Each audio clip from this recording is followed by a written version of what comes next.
1 second, everyone. 1 second, everyone. Okay, let's see. Edward, say something. I'm saying something. I'm here. I'm saying something. All right. My God, we have the audio. It's working? Audio is sorted. Yeah. We've been trying out different setups, and the last stream, everything that could possibly go wrong did go wrong, type of thing. The only thing that didn't go wrong was that the feed cut itself off. So let me pull you up on the big screen because no one wants to see my hands. Hi, everybody. Welcome to the Prusa Community Live. This is like what's the best way to describe it? We're doing something new because we have our main community live channel stream that starts is it the first Thursday of the month?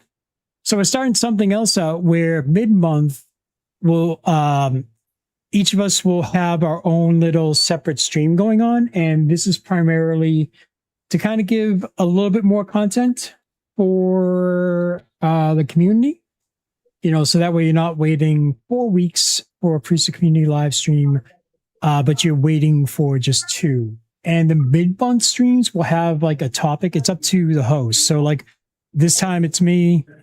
4 weeks from now, it will be either Tommy or Anthony, and then it will continue and rotate like that. So not so much community news and everything else, but it's more like just themes and topics and everything else. And I am here joined by Edward. Hello. The magical floating head up there, who, I'm not going to, how about if you do your own intro? Because you can talk about yourself better than I can. I'm a strong, independent man, and I can do my own intros. By the way, I think there's something still messed up with the audio because you sound like an old grumpy man. But there might be. Oh shit! Oh, I'm not supposed to swear. It's YouTube either. Okay. All right. Introductions. I'm doing a hand gesture off camera. Yeah, I can see. I can see you're upset just through the hand gesture. So my name is Edward. I work as the sales team representative in the education department, and also unofficially I represent something like the Ukrainian representative of Prusa because I live actually in Ukraine. I've been working at Prusa for a couple years now, and you might see me if you send an email to Prusa saying, I want to send you guys millions of dollars and buy lots of printers. And you'll probably hear me respond because I'll see your email and I'll be like, this sounds like a person I want to talk to. But outside of Prusa, although I am a very, I don't want to say very experienced 3D printer, I've had a lot of experience with 3D printer over the years because of my main hobby, which is miniature painting. And if you've seen our Prusa Academy painting course, I did a couple of the modules or chapters in that course. And outside of my life at Prusa, I've been painting miniatures probably since I was like 10 years old, with maybe a break somewhere in the early 2000s. Before I got back into that. Yeah, back when dinosaurs roamed the earth is when I was really into miniature painting.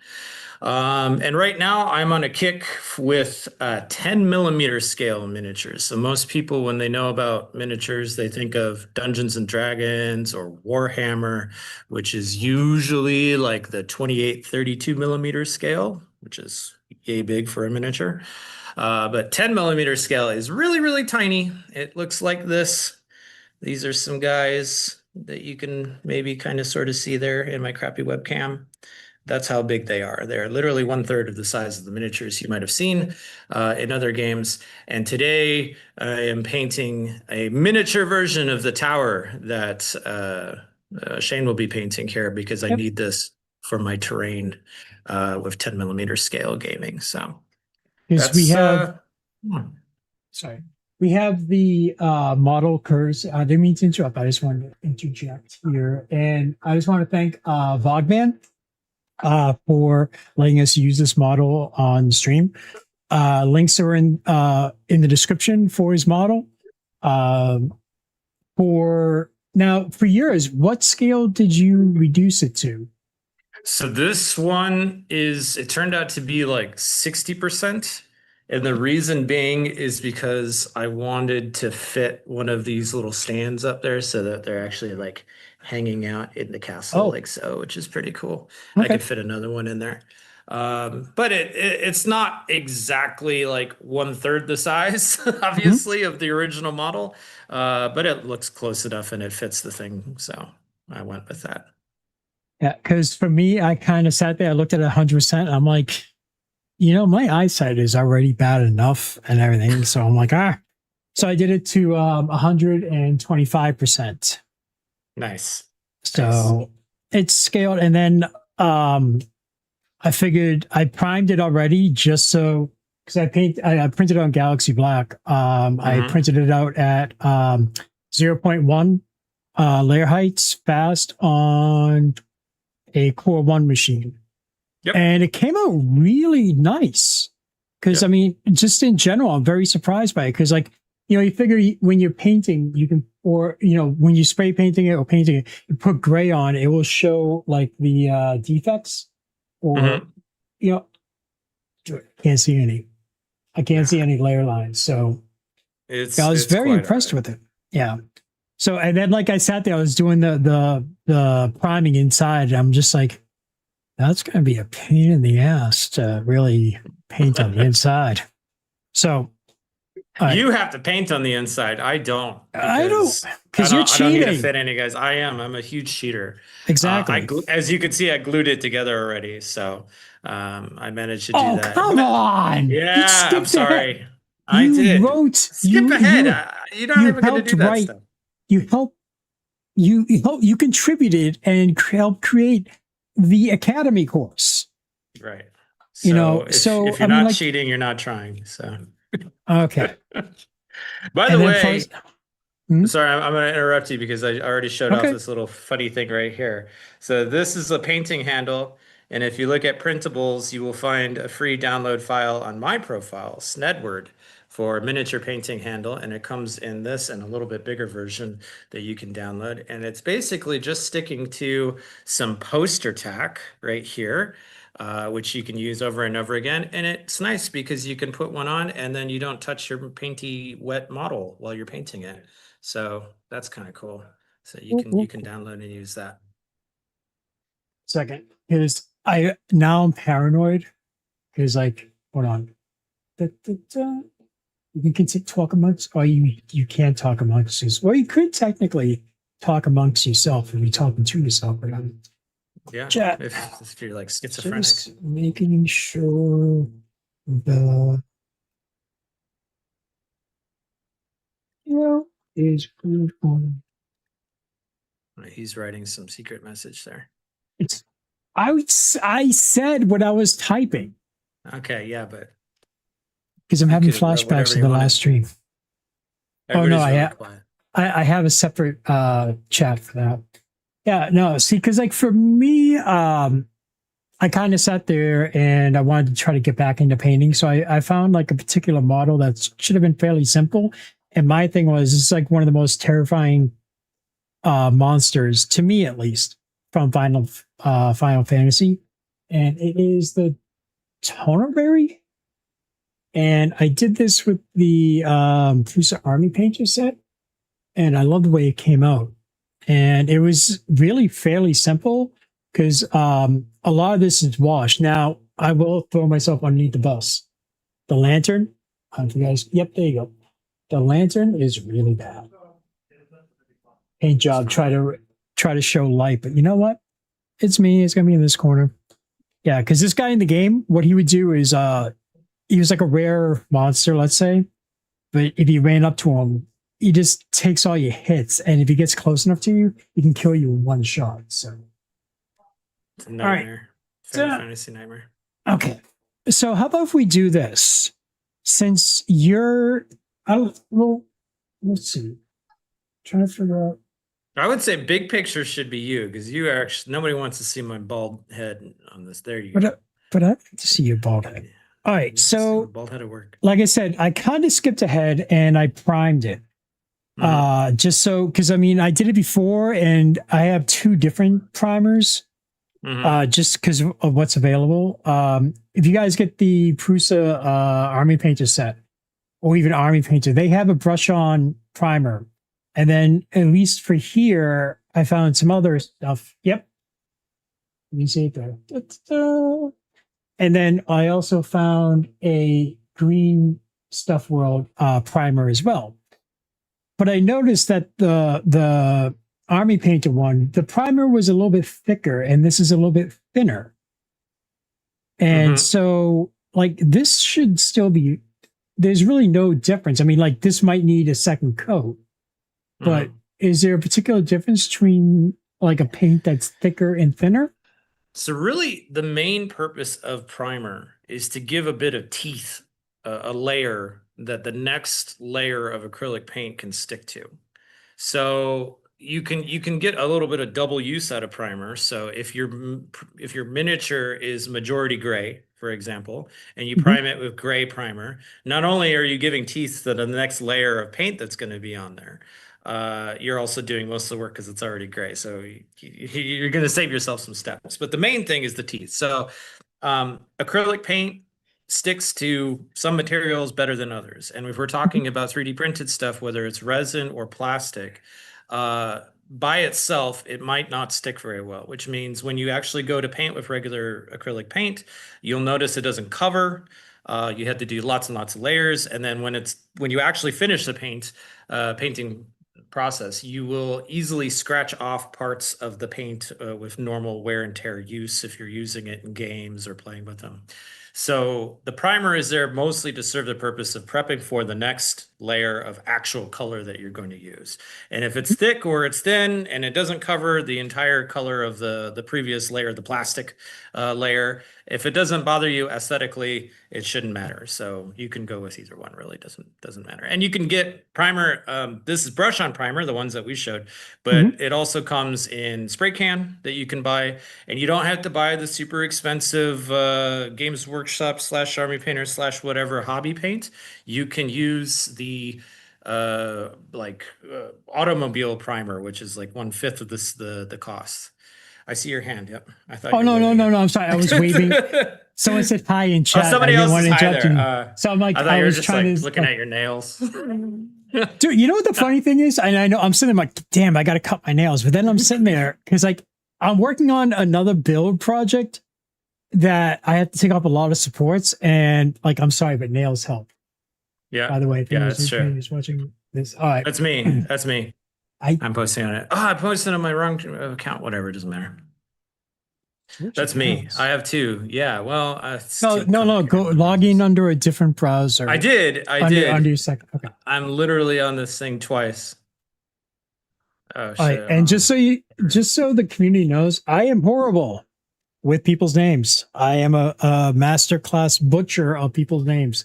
So expect me to say your name wrong. There you go. There. So, good job, Edward.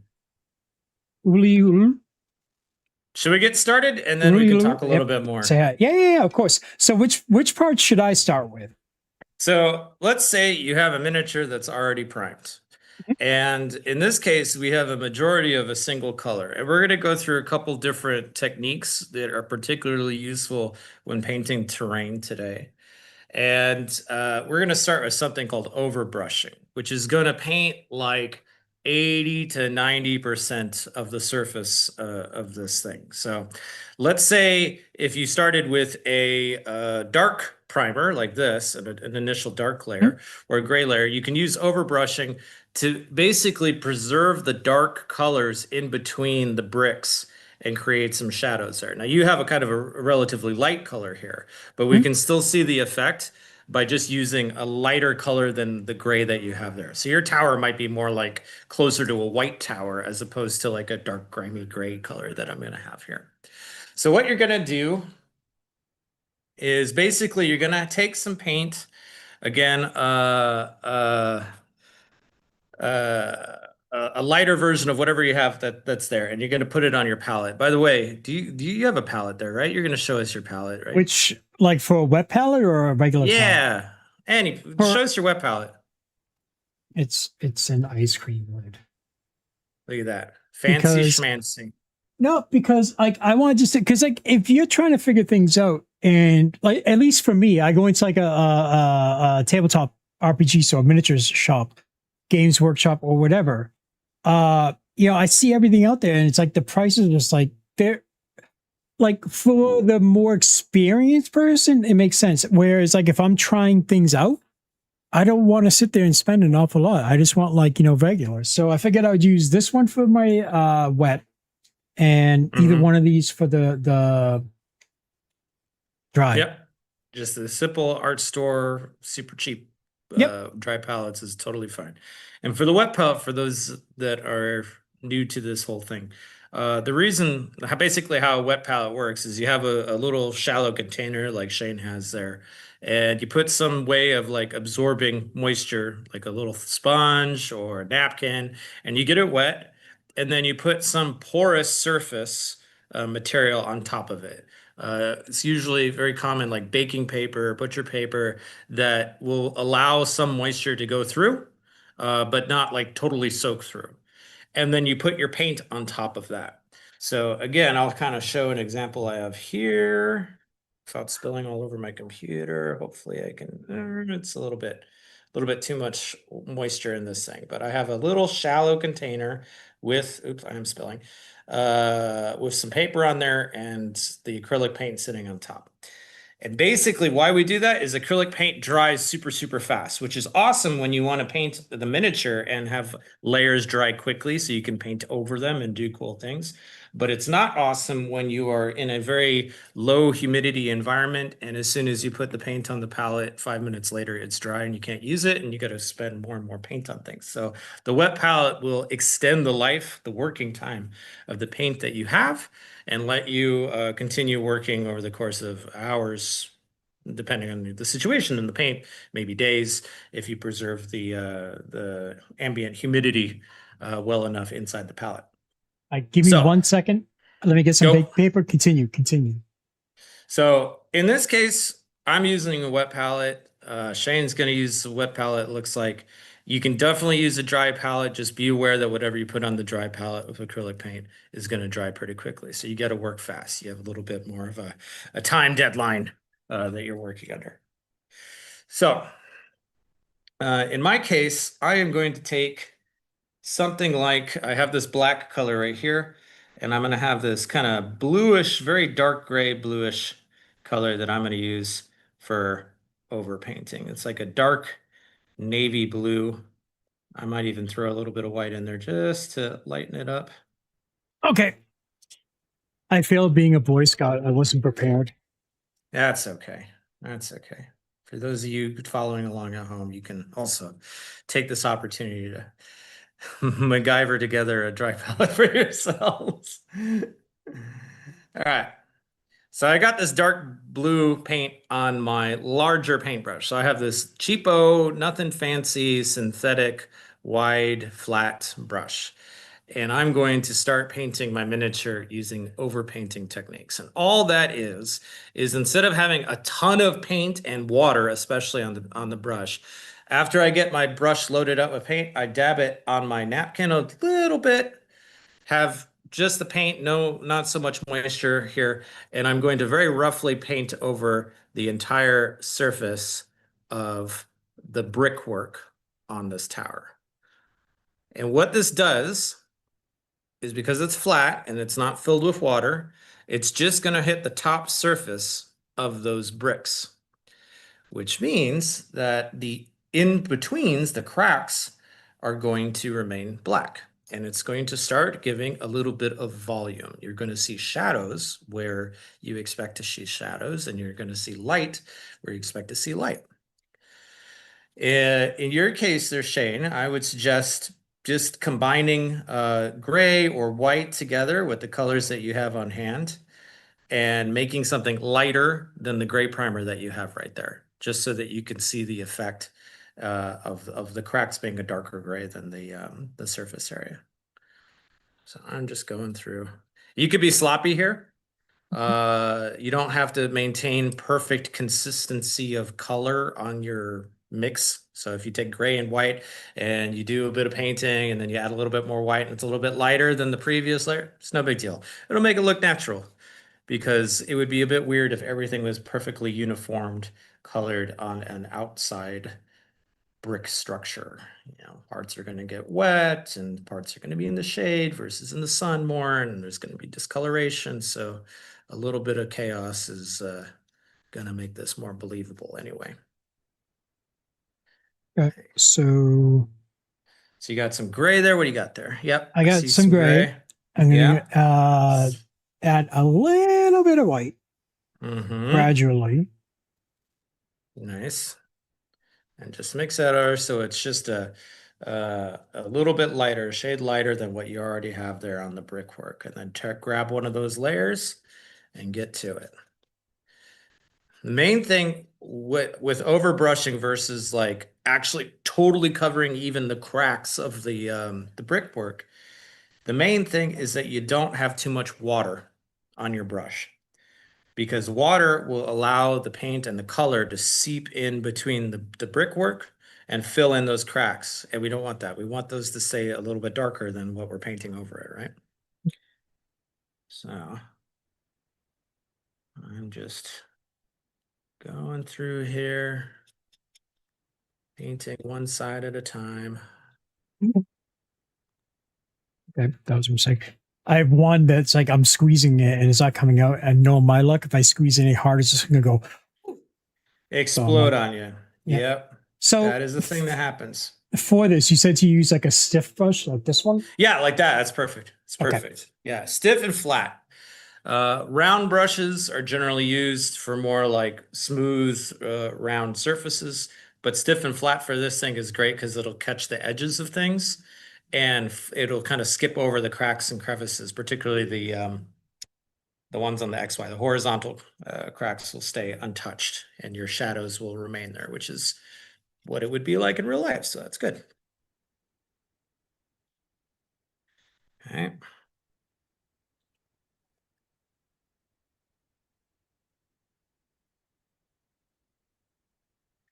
And I'm just rushing through here, being sloppy, not worrying about getting, and there's not much of a difference. In my particular case, the colors I'm using are very dark, but this is also introducing some color. So it's not just plain black grayscale, you know, black, gray, white. This will be like a slightly bluish tint. I put some blue color in there to make it a little bit more interesting. But you can experiment. You can throw in some green. You can throw in some other colors depending on what sort of ambiance you want or where this particular building is located. If you want some desert schemes, you might start with like a terracotta color and then go up beige, light beige, ivory, and then to give it that desert, that kind of like tannish desert palette. I like blue, so I'm sticking with blue here. All right. So sorry, because I'm slow and I'm old. No, you're fine. I have it mixed. So like Okay. now, how do I want to like do I want to get the brush? Is it kind of like dry brushing techniques where you're starting dry brushing, but not wiping off all the paint. So when you start wiping it, wipe it on a napkin, on a dry napkin, but just blob it once and it'll suck the moisture out, but it'll still leave most of the paint on there. And then you can start painting with that. All right, and you say it's just very quick, light strokes over it? Yeah, yeah. Okay. Like you'll see you see, first give it a shot on the miniature itself or on like one of the walls and see if you see the difference between the primer and what you're painting on there. If you don't see a difference, you need to lighten it up. Let's give it a look here. See it? Oh, yeah. That just looked like, yeah, there you go. Yeah, yeah, yeah. And you can do, I would suggest maybe like top down brush strokes, because imagine you have light source from above, right? And it's coming down, it's the sun shining down. So that means the part that's getting skipped over is the lines, the horizontal lines underneath the brickwork. And that's the part that's going to be hidden in shadow because they're kind of sticking out and the sun isn't necessarily hitting in between those cracks. So you'll see those stay. And you don't have to be consistent. Let it be a little blotchy. Again, you don't want it to be like perfectly uniform. This is brickwork that's been outside for who knows how many years, centuries, or whatever. So having some parts darker, the original primer color, some parts lighter. You can even throw in some slightly darker paint and kind of blotch it in there as well. Whatever you want, but just try to get some random texture and some effects on there while keeping the cracks in between the bricks slightly darker, which we're going to work on too later. We'll do a little bit of washing as well, and that'll also bring those out. Okay. Ski tech. Hi. Wait. Yay, weathering. So fun. You're supposed to be tell me you're taking a break because I know you have busy things going on. Nothing more meditation like than painting some miniatures. Yeah, because like my thing is like I wanted to paint. Whoops, that's my finger. I wanted to paint something large, and I was looking for techniques, painting tutorials, but it's all for miniatures, and I had no clue that okay, which ones can I actually use for larger scale? Because like the things that I do are like 2 feet tall. Oh yes, I'm taking a break. It's almost lunchtime for the kiddos. Okay, cool. Yeah, it's a good point because there's a lot of focus on mostly Warhammer, but also Dungeons and Dragons stuff. And again, that Mhm. scale is smaller. Yep. Um, you definitely have different niches like Gundam and the historical miniatures. And what's kind of weird about the hobby is that there's sort of like these isolated islands. So if you start going into YouTube and looking at miniature painting specifically for Warhammer, you'll see Warhammer videos and Space Marines and all that stuff over and over and over again. But then it'll never show you like the guy painting tanks. Mhm. And there's a lot of techniques that have been around for decades that the Warhammer guys, it's like terra incognita for them. They're like, oh my God, I didn't know you could do this sort of thing. And the guys painting tanks, they think they're like, oh, this is stuff that we've been doing for 20 years. Well, the model railroad guys, they've been doing it for like 60 years. So it's like the Venn diagram of modelers tends to be somewhat separate, which is odd because in the end it's just paintbrushes and little toy figures, right? But yeah, when you start watching stuff and learning about this sort of thing, and if you get in a niche, you might think, oh man, there's, what about Gundam or what about these other things? You got to look into those things. They have their own communities, their own paper journals still sometimes, their own Discord chats and meetups and events and all that sort of thing. So it's, it's interesting. Seeing how that You goes. have a question, but I'm not sure Oh, how. It's a airbrushing question. yeah. Can I use So water-based polyurethane and airbrush 0.4 millimeter nozzle? Haven't I've used water-based polyurethane varnish, I feel like, through an airbrush. And it's doable. If I remember correctly, I just made sure to clean the heck out of it when I was done with it. So that's the number one thing of airbrush. Um, I I think it's interesting that we talk a lot about airbrush in a lot of the different modeling communities, but it's always generally about acrylic paint. And acrylic paint, honestly, is a pain in the butt to go through an airbrush because it gets gummy, it builds up, and something like enamel, which has some problems because you don't want to be blowing model enamel paint in your closed, unventilated workshop if you happen to have one. It's a lot more tricky to handle the fumes and things like that. But man, it's so much nicer to put that sort of thing through an airbrush versus acrylic. It's just night and day. Yeah. I hear you there. Um, I have a box of like ruined airbrushes that I've accumulated over the years. It's just reading what Mr. SG said there about acrylic and thinner. You really do need to put a lot of thinner in. And then once you do that, you got to make sure it's mixed very well. And when you're using the airbrush, with that much thinner to make sure it doesn't gum up or jam up the airbrush, you also run into the problem of having very bad coverage essentially, and having to do lots of very thin layers where you're maybe actually allowing paint through the airbrush 20 to 30% of the time and just blowing a lot of air to dry off the previous layer before you put on another one. It's an art. It's an art. But if anybody wants to get into airbrush, my recommendation, get a cheapo one. Don't drop the $200 on an Iwata because you're probably going to break the first one you get.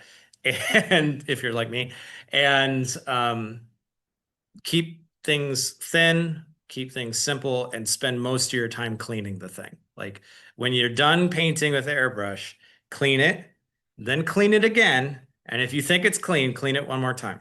And that's how you make sure you don't go through airbrushes every 3 months or 2 months.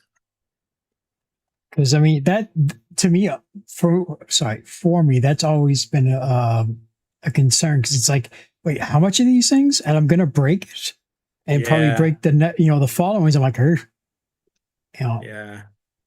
I don't make that. I mean, the fancy ones are like 200, $300. So.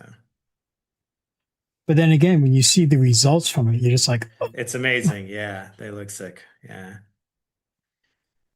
Miss Geek Tech. I learned a lot from model railroad guys.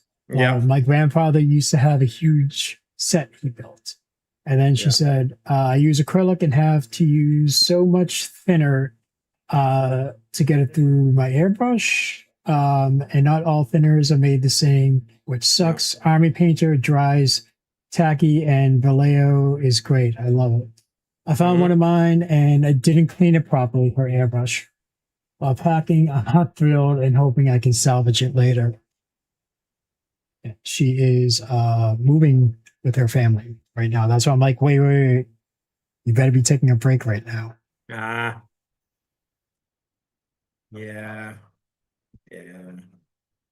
It's if you get to a certain point of an airbrush and it's gummed up, there's like a series of things you can do to unmess up an airbrush. The first is make sure to clean it as soon as you're done with it. But if you miss that and you get a bunch of gummed up material between the entrance and the pot of the airbrush and the needle, then you basically are at a point where you can flush.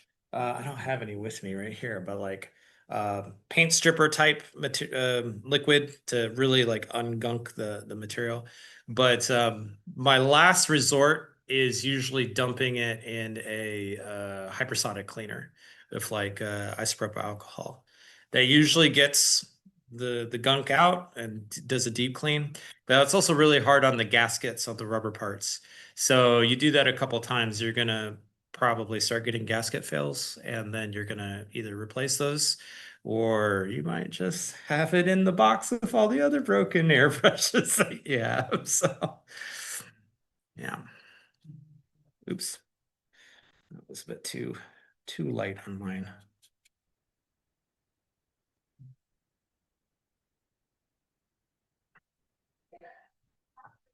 Yeah. So like, for 3D printing, you kind of have like I don't want to say box of shame, but it's always like, like it's all your failed prints and everything else. And at least for me, I call it my box of shame. So like for your busted up airbrushes, does that box have a certain name for it? I don't say it's a box of shame. It's just temporarily disabled tools that I will get around to fixing someday somehow. Because like I said, I can usually get to the point where I can clean the gunk out of there, but I've done some sort of like damage to gaskets or parts or bent a needle or something, and then I just need to get around to like getting that replacement part. So it's usually not catastrophic. I've never reached a point where I was like, this airbrush is so screwed, I just need to give up and throw it away. Wasn't that catastrophic. Or you're just like a pack rat like me. Because I used to save everything. That's definitely not me. I will get rid of stuff. When I have no problem letting go of things. It's just I want to. It's more like the challenge of fixing something that I broke, as opposed to I don't want to get rid of this valuable thing because with airbrushes. I don't really see that much of a difference in end result with fancy airbrushes versus cheap ones. It's like we have a graveyard. Yep. That's how it is. And it's funny too, because like if you watch the YouTube sphere of miniature painting, the let's say the newest wave of miniatures from Warhammer and stuff, um, almost all the big YouTubers go through a phase early on where they're like, I got my airbrush and it's amazing, it's awesome. And they all say, yeah, it's a pain in the butt, and there's a lot of things to keep in mind. And they do the airbrush video. And then time goes by, and these are really good painters. These are like games Crystal Brush slash Golden Demon, big painting competition winner painters. And they're like, yeah, airbrush is good, and I admit that it's a really useful tool, but man, I just don't like playing with it. A lot of them are like that. Some not I don't even say most, but there's definitely some that I followed for years, and then down the line and we're like, yeah, I try to avoid using the airbrush wherever possible because it's good. The results are great, but But it takes me out of the zone uh, because I end up having to clean it for more than I'm painting with it. All right. Now, so I have, and it's probably not going to come up too clear. Wait, what? I just What figured did you out do? why. No, I figured out why. Like I'm sitting there, I'm like, I just can't get that paint out with a white, and I use something else because there's a freaking cover on it. Well, yeah, dude, that'll do it. Okay, I am not the most intelligent person around, especially when I've had little sleep. So So let's add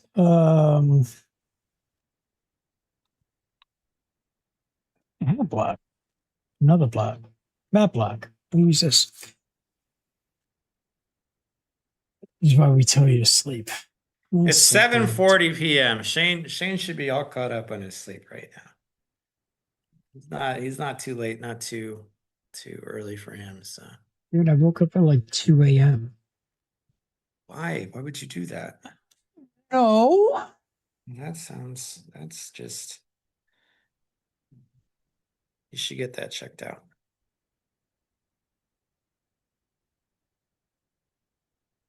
All right.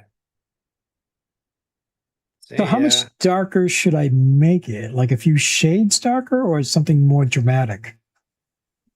Which part are you going to make darker? Well, I was going to do like a kind of do the same similar thing, except yeah, me doing up and down. I was going to do left to right, horizontal. You can. And so I was going to go. You can even maybe throw in a little bit of color if you want. Maybe if you want to feel adventurous, just a shade of green or something in there. Just mix it in there. Keep in mind that later on in the game we're gonna do a wash to really fill in those cracks. And when you do that, that's gonna basically take everything on the surface. It's gonna bring it a little bit together in terms of closeness. Like, you're basically doing a filter of color over the entire miniature, the entire surface. So your lights are gonna get, if it's a wash that's gonna be, let's say, dark, it'll make your lights darker. It'll keep your darks dark, and it'll bring those two color light differences closer together. So you can go bright. You can have a stark difference between your shades, and then when you do that wash, it's gonna draw them back together. It's not gonna be as bright. So especially if you're using wash, it's often that people will paint with brighter colors and then wash to bring them down again and tone things down.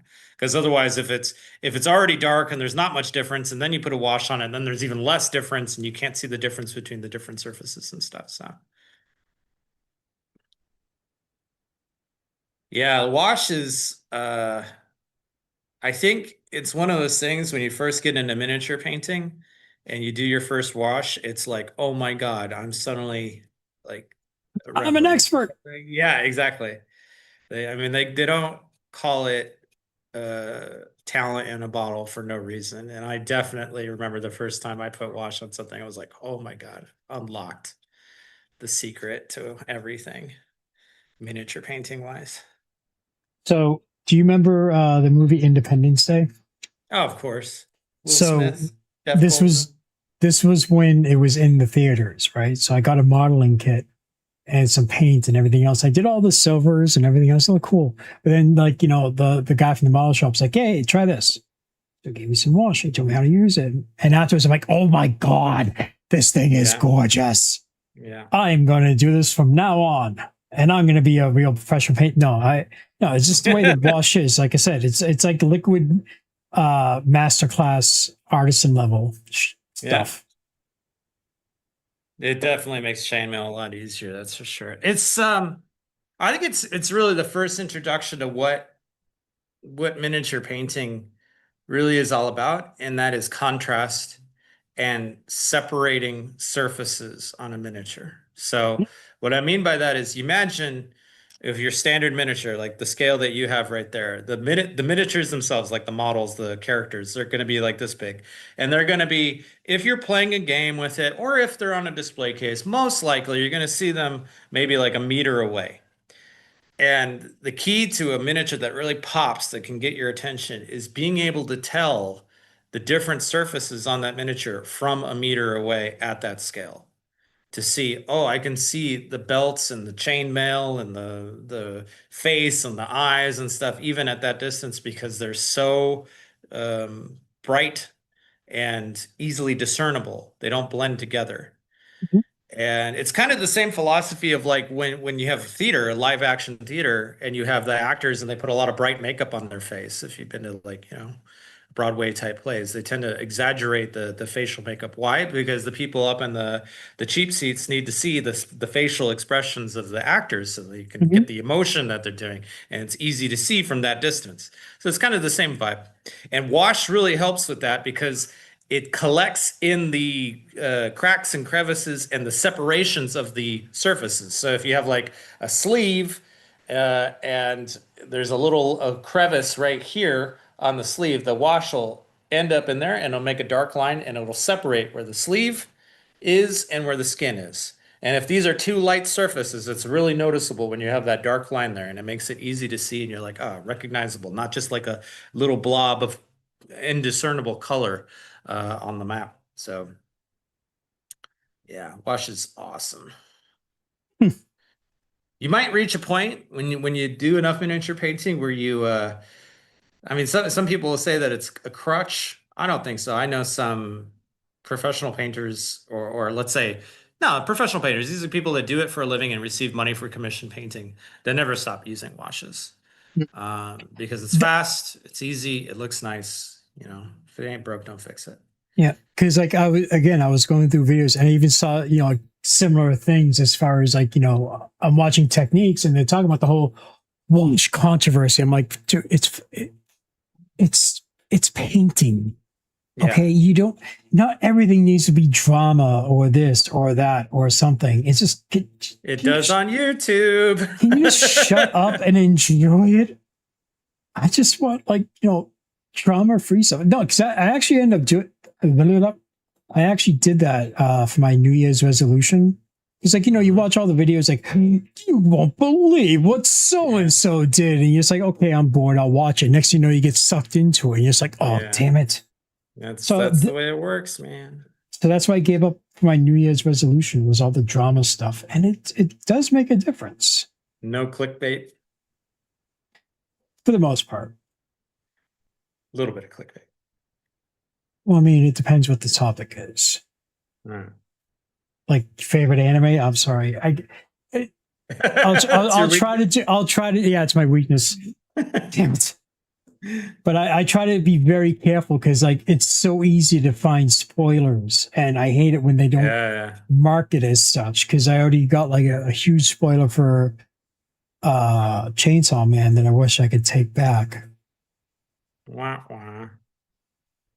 I'll tell you all about it. I want to get my hands on the Army Painters Speed Paints 2.0. They look nice. They're nice. They are good. Actually, they're probably my go-to contrast paint right now. So, um, there's a couple different brands of these transparent, low surface tension paints. Games Workshop started or popularized them with their contrast paints. Army Painter has speed paints. Every brand has their own version now. But the Army Painter ones are quite nice. I like the feel for them. And there was one girl I was watching, and like, she did amazing stuff. She's like, here's my recommendations. And it's like 10 different brands. And I'm like, Yeah. I just want to paint. Because I got when I a was pro back, tip about that. okay, My all pro those. tip with that, because you have all of these brands, and don't be like me and sink all your money on all the brands and be like a Pokemon master and collect them all. The smart way to do it, because when you're getting into painting and you don't know what to buy, the thing is you will find paints that you will try out and you'll be like, this is awesome, I want to use it. And what's worse is you'll have certain paints and certain brands that you like. So you won't be able to settle down on one paint brand, almost certainly. The more you paint, the more you'll run into this. So what you do, and my pro tip is go to painting workshops. If you're in a town and you have a painting workshop, if you have a game club or a gathering, go to those. And even if they're paid, pay the money to sit down and experiment with as many paint brands as possible. And you will very quickly, and ask people their opinion. Why do you like this paint? Which one do you use? Have you used this one before? I've heard about. And that is so much cheaper, and you will get so much better experience very quickly than buying all the paint brands out there and trying to try them all yourself, because that way leads to bankruptcy. So you don't want to do that. So I know there in Prague, there's a couple gaming clubs. Hey, we even do the painting sessions that I run when I'm in the office. But there's lots of places. If you Oh, live in a place, you can go do it. no, I'll be nice. You're helping me out on the stream. Go ahead. Go ahead. No, Say your no, comment. No, no, you want to say a no, snarky comment nope, about nobody inviting you, even though I invite you, and we have an internal Slack nope, channel where I message you. Sure, go ahead. nope. It's okay. For those of you who are Nope. also in Prague, you can also join the painting sessions now when I put them on. So just ask the reception girls, and they'll get you on the list. And you can be there, and Shane won't be there, and we can talk smack about Shane painting miniatures at the You Prusa talk headquarters. smack about me, right? Even when I'm there in front of you. Printed Solid Painting Club when? Actually, they're gone now, but a couple of printed solid guys came out when I first started at Prusa, and we did our first painting sessions there. And I got them to paint with us, and they seem pretty engaged in it. So maybe we got to bring that back. I got to introduce the new guys to the beauties of miniature painting and get them on board with this, and then we can organize some US based events. But you don't have to do a Prusa one. You can always find a gaming club in your neighborhood. Even the Warhammer stores, I think, still do painting tutorial sessions there. Of course, you're only going to try the Games Workshop paints that way, but it's still a good experience because there's a lot of good Games Workshop paints too. Couple people who work there who would be more than happy to get involved. Yep. Send them my way. Tell them the Thought contacts and Edward. I'm I gonna know get she's them on talking the about the equipment. States, right? Yeah. Well, I can point them in the right direction, get them organized. Why? Can't No, think I can't get a painting session organized in the States? don't you tempt me. Don't you dare me. Don't double dog dare me. I run painting sessions in Ukraine on a regular basis. I actually have a little charity group that we meet every week, sometimes multiple times a week, sometimes at events when we have cons, like Comic-Con like events, and we do painting sessions there, collect, uh, imbibe alcoholic beverages, gossip, Allegedly. allegedly. I have a couple rats. We play with my rats. That's not a euphemism. I actually have some rats that are like running around the house right now, and that's fun. And Yay. yeah, I know.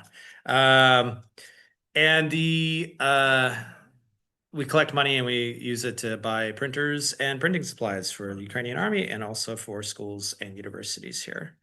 And I highly encourage other people, if you have the capacity to start a club like that, if there isn't one in your town, it's awesome. You should do it. It's a great social experience, community building. Um, Painting as a group is really, really fun. And it's actually a very, very accessible hobby. A lot of people here also do it because obviously I'm here and they use it as like English speaking practice because Ukraine. But the fun thing is when you go paint at one of these events, you can talk as little or as much as you want. So if you're an antisocial person, but you just want to have some ambient speaking communication and jump in when you want, painting club is really good for that. You're not kind of like in the spotlight like you would be if you were in a book club. Oh, okay, I guess book club, you don't have to say anything either, but you can't do it at a Dungeons and Dragons game or tabletop RPGs where you definitely are going to be in the spotlight sometimes. So it's a nice low key way of getting into a group and having something to do while you're meeting new people, talking with folks. It's nice. It's like growing up, my mom would always go to her ceramics. And Yeah. every Wednesday night, dude, it didn't matter. It could be like 3 feet of snow outside. She's going if it's open. And that was her thing. And it was like you said, it was like she loved painting and everything else. Like she went all in on it, but also it was for the whole social side of it. Because there was like all other mothers, and everything else. So. Mm-hmm. Absolutely. Absolutely. Talking about getting through your gray army, that is also a good way to do it. It's like kind of like working out. If you have a commitment, if a group, it's harder to break that commitment than if it's just you. So if you start getting in the habit of going to a painting session every week or every other week, it's forcing you to get started. And you know how it is. It's like once you start painting, you're going to keep doing it. And if you're one of those people that have collected a large collection of miniatures, Warhammer stuff, and you're like, oh, I gotta paint this. It's a good way to force yourself just to get started. And then once you get started, it's great. You'll love it. It's awesome. I got a lot of people that only paint at the painting sessions that I organize because it's like, I always when I'm at home, I have other things I need to do. But if I just set aside this time and I come here once a week and we do this, then I get stuff done. And it works. Now, like, you and I have both been to printing events and everything else where it's like people Mhm. not nonstop talk about 3D printing to someone who's brand new and, they just go off on tangents. Is it kind of like the same type of vibe where I know every place is going to be different with different people and everything else, but it's like, are people in the painting community like very welcoming and informative, or is it more like just It's what you make of it. So if you want to just be left alone, you can literally go to those things, put on headphones and not communicate with people, and that's totally socially acceptable. But I would say the miniature painting community at large is extremely welcoming and helpful. I would say the one thing you got to keep in mind is be clear with what you want to hear when you show people the stuff that you've done. What I mean by that is if you're like, look at this thing, it's cool. I want to share this cool thing I made with you. People are like, that's cool. And they'll appreciate it and they like it. It's great.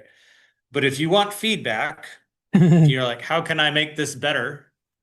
Be like, what would you do to make this better? Then you can expect feedback. The problem is some people, and this is, I think, a real minority of people really, will automatically assume you want to hear feedback as opposed to being told, hey, that looks awesome. And I've seen a couple instances of people that post something and nobody ever says, oh, that's shit. Like you're garbage. No, they're always like, oh, you can do this. You should do that, whatever. And they mean well, they're not trying to be jerks about it. They assume that because they want to improve, that they assume everybody else wants to improve the same way and they give that feedback. But you need to ask for it. And if you see somebody's work and they're asking for feedback, give them feedback. If they're not, just be like, hey, rejoice in that person enjoying this any painted miniature is better than a non-painted miniature. I rarely see a miniature. I was like, oh, that should have just stayed gray. It's like, I don't know. I'm just happy. I like all miniatures.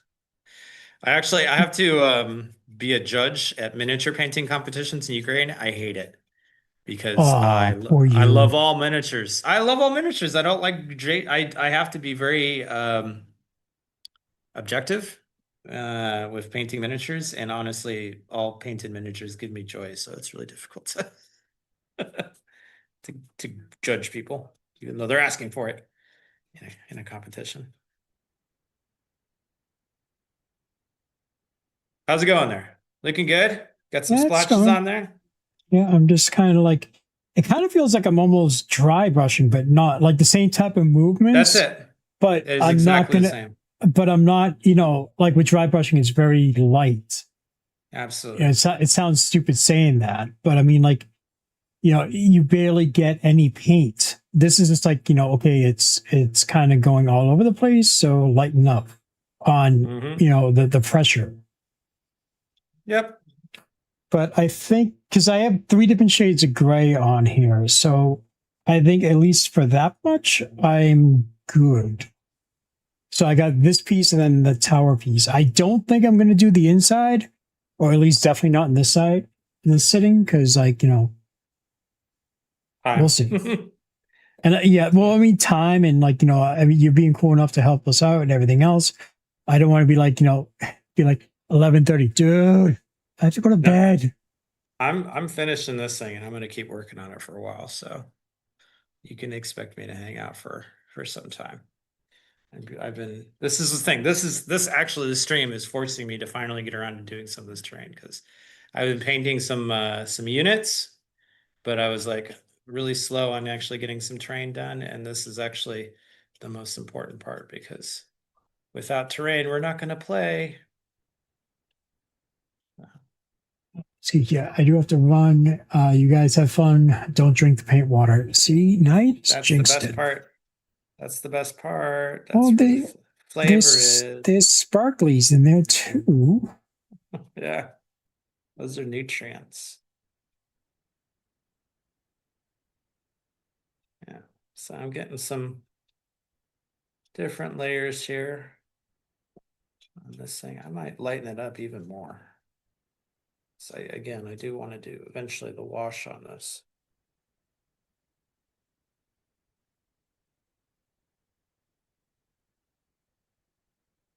I might even end this with an oil wash in the very end. But.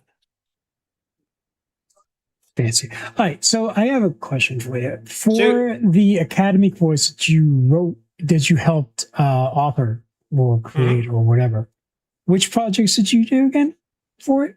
Let's see. I did a terrain painting on that one, and what was the other one? I did. I don't know if it actually made it in. There was like a veteran soldier that was like he's kind of like missing an arm. It was like a fantasy soldier. Painted him, and what were the other chapters? Flawed did the Skaven and the bust. I did the ruins, the veteran, and I feel like there's one more that I'm missing. I have to open it up. No, it's okay. Well, I know there's a dryad. I remember the dryad because that one was pretty good. The miniature or the face. The face. The face is Vlad. The face is Vlad. Just a second. I'm actually gonna look this up. It was a while ago. The airbrush, not photography.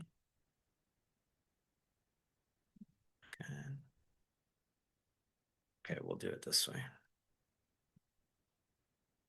Miniature painting. He did the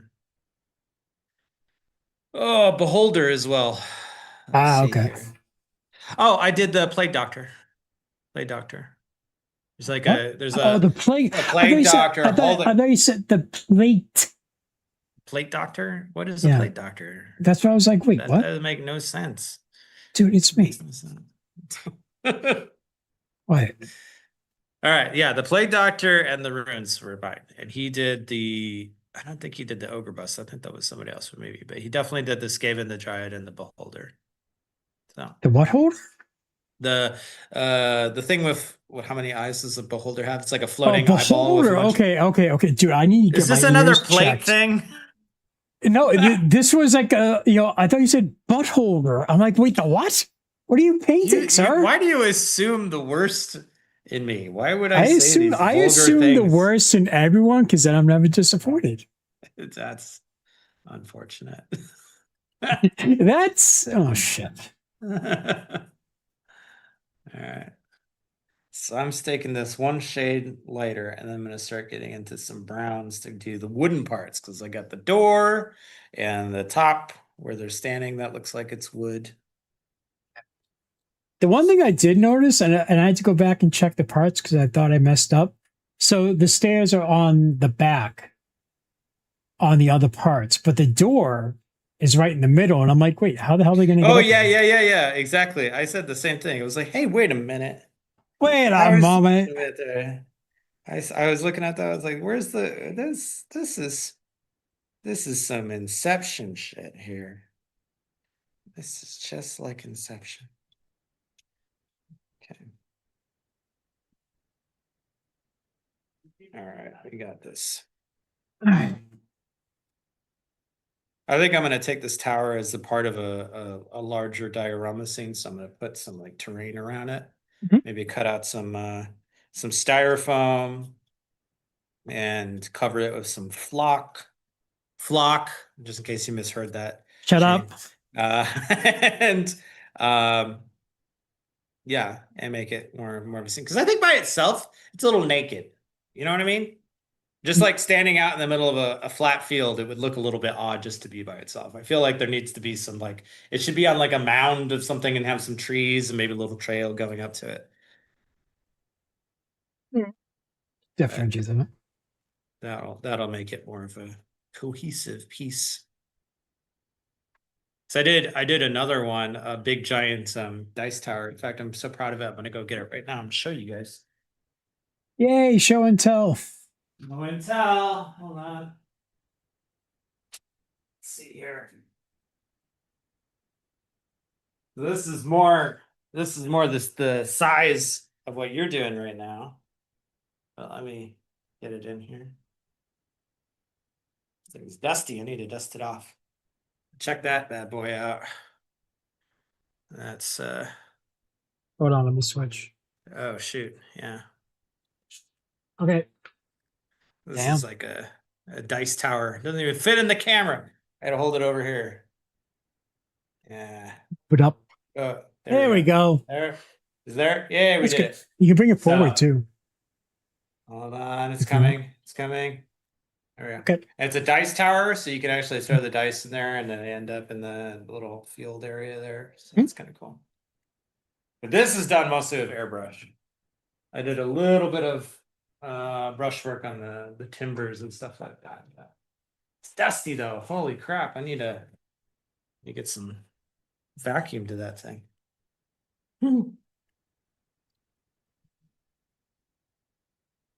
All right, so this is going okay, but I want to definitely.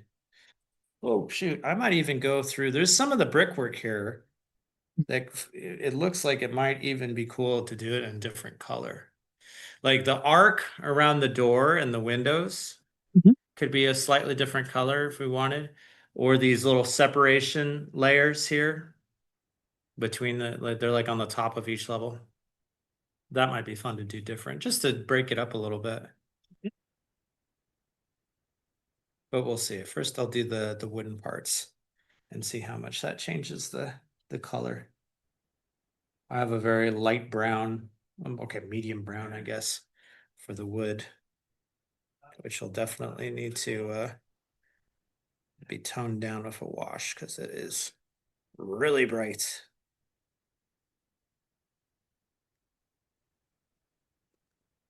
So here's another thing. You make a mistake with acrylic, you got time to fix it, but not a lot. But you can literally either wipe it off with your finger real quick, or take your brush, quickly rinse it out, and use it as a sponge to soak up the paint, because acrylic, until it dries, it's very easy to manipulate. And then once it dries, it's there for good. So act quickly and you can make a lot of changes and fix a lot of mistakes without having to wait for it to dry and cover it up. I just did a bonehead move. I'm like, oh, the paint will come out. I'll use my paintbrush, and it wasn't fully clean. So I added a bonehead move. That's okay. Sometimes you got to make it hard on yourself. I never said I was a smart person. In fact, you said multiple times, I think, already in this thing that you're not a smart person. So. Oh. Yeah, I think you did. My daughter is here. She wants to be YouTube famous. Get in here. There you go. Hello. Wait. Hold on. Let me switch. There you go. Wait. No, nope, she's gone now. Yeah. Get back in here. Now you're in the big picture now. Hello. There you go. There you are. So she's painted some miniatures before. How are you? Oh, she can't hear me. I'm an idiot. Yeah, he says hello, by the way. There you go. How are you? How are you? Sorry. I'm translating for you. It's fine. I'm fine. Say. What are you translating when she speaks English? Well, I mean, translating in terms of like carrying the words over. Nate, can you say like, tell me who you're talking to when you're It's Shane. Okay. You can literally get on the YouTube channel and listen to us talk right now if you want it. Follow the stream. Give us another viewer. I know. Right now I'm like 2 of the viewers because I have 2 accounts on here. Shh. Yeah, but how much viewers? On accident. Jeez. How much viewers do you How much? I don't know. Go check. Go on YouTube and check. I'm busy painting. Jeez, kids are driving me nuts here. There is some competition right now. That's all I'll say. Okay. Well, whatever. I'm getting this tower painted one way or another. I don't care. So I tell people when I first did the painting sessions early on, and I didn't have a following, and I was doing the painting sessions here in Ukraine, and if somebody was worried that nobody would show up, like I would get hosted at a certain game shop, and they're like, "Well, what if nobody comes?" I'll be like, "Well, I'll paint. I got stuff to paint. I don't need to have an audience if nobody else shows up. Either way, I'm leaving this place with a paper miniature." So. Yeah, and then plus, I mean, in all honesty, I mean, like, and I think it goes to the same for a lot of places, is that for content consumption, the US is the largest area.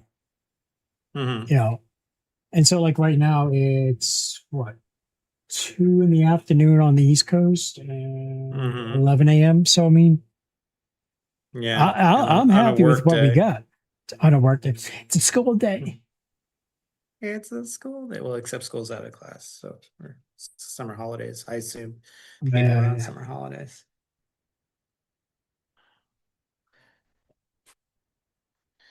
Yeah. So here we go. I need to branch out a little bit in terms of the different kind of miniatures that I have available for people to paint. So I usually keep a prepared batch of miniatures. Now you can kind of see it over there, but so I'm sitting in my workshop right there, and there's some shelves. Come on, Edward, do this better. There's some shelves over there with some boxes and a bunch of miniatures sitting up on the shelves right there. And I have a bunch prepared, but usually I stick to what I know, which is fantasy, Warhammer, Dungeons and Dragons, 2832 millimeters. But something I've learned, and this is a pro tip for anyone that wants to start a painting club. Not everybody likes the fantasy nerd stuff. Yes, I know. And if you want to have a little variety there, throw in some Pokemon, throw in some Gundam, throw in some Harry Potter, you're going to have a lot more interested parties to try out the hobby. Well, you have a couple brand new Cyberpunk 2077 tabletop games. You have the new series coming out very soon. You know, so I mean, like, because I usually sit there, like, especially when I know something's coming out, I always look forward to see what the fans make. You know, the fan made models and designs and everything else. So it'll be interesting to see. Yeah, absolutely. Absolutely. But I'm talking like that's still stuff that is kind of in our nerdosphere things, but you can introduce this hobby to complete normies, and I think it should No, be we can't introduced have that way. normies in our No, group. no, we need to embrace that. Like the amount of times that I've done these events, and I set aside a few, Harry Potter in particular, that's my secret weapon. So most of the parents at the events where I'm doing painting, like at cons and stuff, the kids all know all this stuff. They know the animes and the Warhammers and the video games and all that stuff. The parents don't. Mhm. But they take a look and they're like, oh, that looks pretty cool. It's interesting, but I don't really want to paint an orc or a space marine or something. And I'm like, but I have Harry Potter here, and So you that basically turn it into a drug dealer. essentially you got to find the drug of choice, the gateway drug of people that are not necessarily in your social circle, because they get involved. Even yesterday, I did a painting session, and there was an older fella that came in with like World War II diorama, like a Jeep or something like that. So, like when you think of like traditional model, like airplanes, tanks, ships, that sort of thing, he was one of those guys. And he's been doing this for years. And he came in, and he's probably in his 50s, 60s, sitting down with a bunch of young folks, but poured a couple gin and tonics, start talking shop about stuff. And English wasn't his first language, but a bunch of the people were speaking English, and it gives them an excuse to practice some English and stuff. And at the end of it, he's like, man, I've been doing this for so long, and I've never thought about doing it as a social activity. And I was never really interested in the D&D stuff, whatever. But when you said that I could bring whatever I want to paint, and it didn't have to be orcs and goblins and space marines, that was like for him. And now he's hooked, and now he's going to come to these events and paint regularly. And that's like the goal of these sort of like painting groups and clubs. You branch out a little bit. Don't focus only on space marines wherever. Careful, you have the diehard fans come after you. I'm a Warhammer guy. You are I'm a Warhammer guy disrespecting myself. the Emperor. No, look, dude. This Glowing is War eyes. Master. This is Games Greetings, Workshop. greetings from Germany. Guten Tag. Is it Guten Tag? No, Guten Tag. Guten Abend. It's evening there now. Gesundheit. Sure. Thank you. But greetings. I really want to paint a spaceship from Star Citizen and add lights. When I finally manage to get a model, I'll try that. Well, wait. Are you talking about Star Citizen? Wait. Star Citizen. Oh, no. I'm thinking of the one. What the hell is that one from Bethesda they just came out with? The RPG spaceship adventure. Dead Space? No, not. Oh, I don't know. speaking of normies. No. Star Citizen is No, the game I know the made by the guys MMO, from yeah. Commander. Yes, and like the game is in forever beta, blah blah Yeah. blah blah blah. Glowing No. Eye, don't let your dreams be Starfield, dreams. thank you.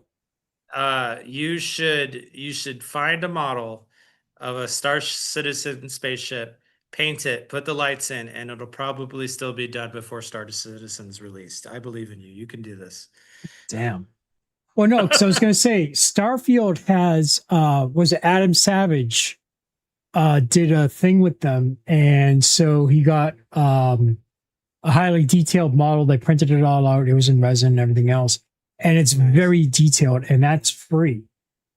Nice. And then I saw another version of it for Starfield on Cults, and it's you can heavily modify it, so you can basically build your own main ship from the game with a bunch of add-ons. Nice. Star Citizen is a game by CIG that's in alpha since like 13 years. True. Yeah. Where nothing ever happens. Yes, I saw the Adam. Sadly. It was a great. Yeah, no, I like Adam's stuff. It was really good. I got to meet oh god, I can't remember his name anymore. But I got to go to one of Mythbusters studio workshops Nice. That's rad. ages ago. Well, it's like Adam Savage and Jamie, right? Or No, this is Or- like way after that. oh. Oh my god, dude, I'm not talking like, 20 years ago. I'm sorry, I'm an old man. Shut. I'm gonna smack you next time I see you. I don't know. You don't know where I live. Chat next time. You have to come to Prague eventually. Do I? Yes. And the next time chat sees you, you might have a black eye or something. That's fine. That's fine. I deserve it. No, you don't. Talking You get a talking pass. smack. You get a pass because you're helping me out.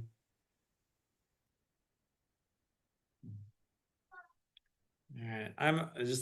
My update is I did most of the dry brushing on this thing already. I might go back and do a layer. I'm not cheating. What? It's smaller. There's nothing wrong with this. So now I'm doing some of the metal details, and then I'm gonna start futzing about with washes. I haven't decided if I'm gonna add some additional color to this, like brickwork color, but I'm thinking about it. We'll see. So I forgot, what kind of paint are you using right now for yours? A mix of everything. No, mix everything. Basically, right now it's the. Don't break it.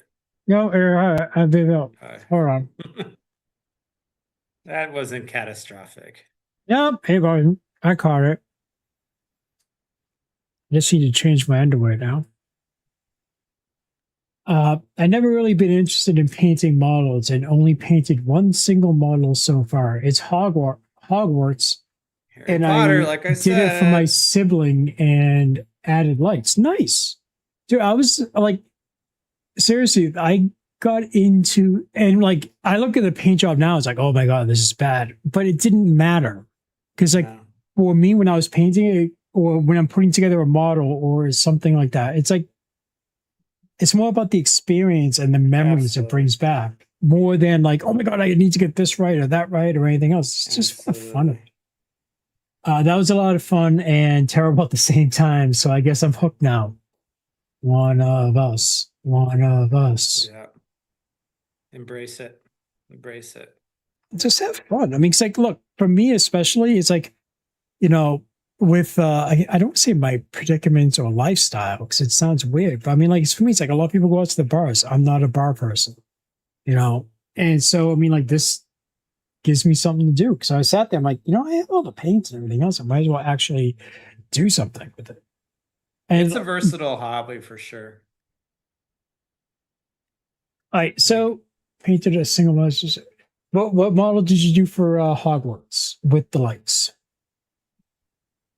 Or was it See, literally the castle of Hogwarts? I thought that's how I interpreted it. Oh yeah, it could be too. See, Especially in studies engineering. I will say that I could never. It's not that I couldn't get into it; just wasn't my thing to watch Harry Potter or the books. Man, you were giving me shit about commenting against Warhammer, and you're here Exactly. talking shit. I was We warning lose you. all of our negative viewers. Shh. The Great Hall. I will post a picture in the Nice. Discord later. Yeah, definitely tag me. Yeah, that's rad. Edward, are you in the Prusa Discord server? Yeah, I made you drag me in there. Okay. I sometimes Nice. comment. That's how I find out about the other live streams that I join. And I ask Tommy when Core 1L Index is coming out every time. Oh, definitely. By all means, ask him that every day. Every day. If you ask me, I don't know. So I asked Tommy. Yeah. Oh, What I you have decide. a new wash. I'm gonna use this opportunity to use a new wash that I bought today. So just remembered. I have a new one. I'm still here. I know I'm off screen, but I'm just looking at my painting collection if I'm this. Yeah, but you're supposed to, when you walk away, you're supposed to like turn around so we can like, see the bouquet. Comment on my butts. Butts, you have more than one? Nothing to see. Great Hall. there. Okay. There we go. Okay. So I got some Pro Acryl Petroleum Brown Wash, which I've never played with. All right. So I think I am good with where I'm at because I did like 4 different shades and I know I messed up on a lot of spots, but I figured at least now, all right. So you can see, okay, there we are. So on my screen, you can see like all like the streak marks and everything else, right? Now, if I put the wash over that, since it's a wet palette or wet paint, and I'm going to put a wash over it, it will knock out some of those more streakier lines. Yeah. No, yes, but is the paint completely dry on the miniature? Kind of big for a miniature. It's somewhat dry. I know what you. It's somewhat the dry. Wash. You don't really want the wash to mix with the active paint that's on the miniature. You want the miniature to be dry. Okay. I keep saying miniature, but model. And then Dude, I'm messing with you. Well, you made a valid point.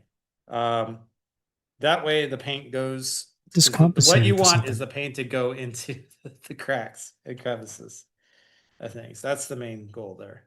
Okay. But if you put it on while it's dry, it'll kind of mix with the color there and just become like a blob. Yeah, I'm not going to do the inside this time around because like I would need someone there with the sensor button and it would sound like I'm sending Morse code messages. Beep, beep, beep, beep, beep, beep. I don't think it'll be that bad. Oh, yes, it will. Because I'll get it just right and like something will happen where I'll kind of like sneeze or like a fly will come by. I'm like, ah, and then I'll completely screw it all up and I'll be like, so. No, it's not painting eyeballs. It's not that bad.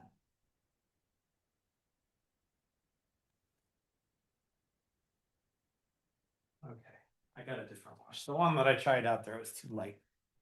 I'm gonna try this one.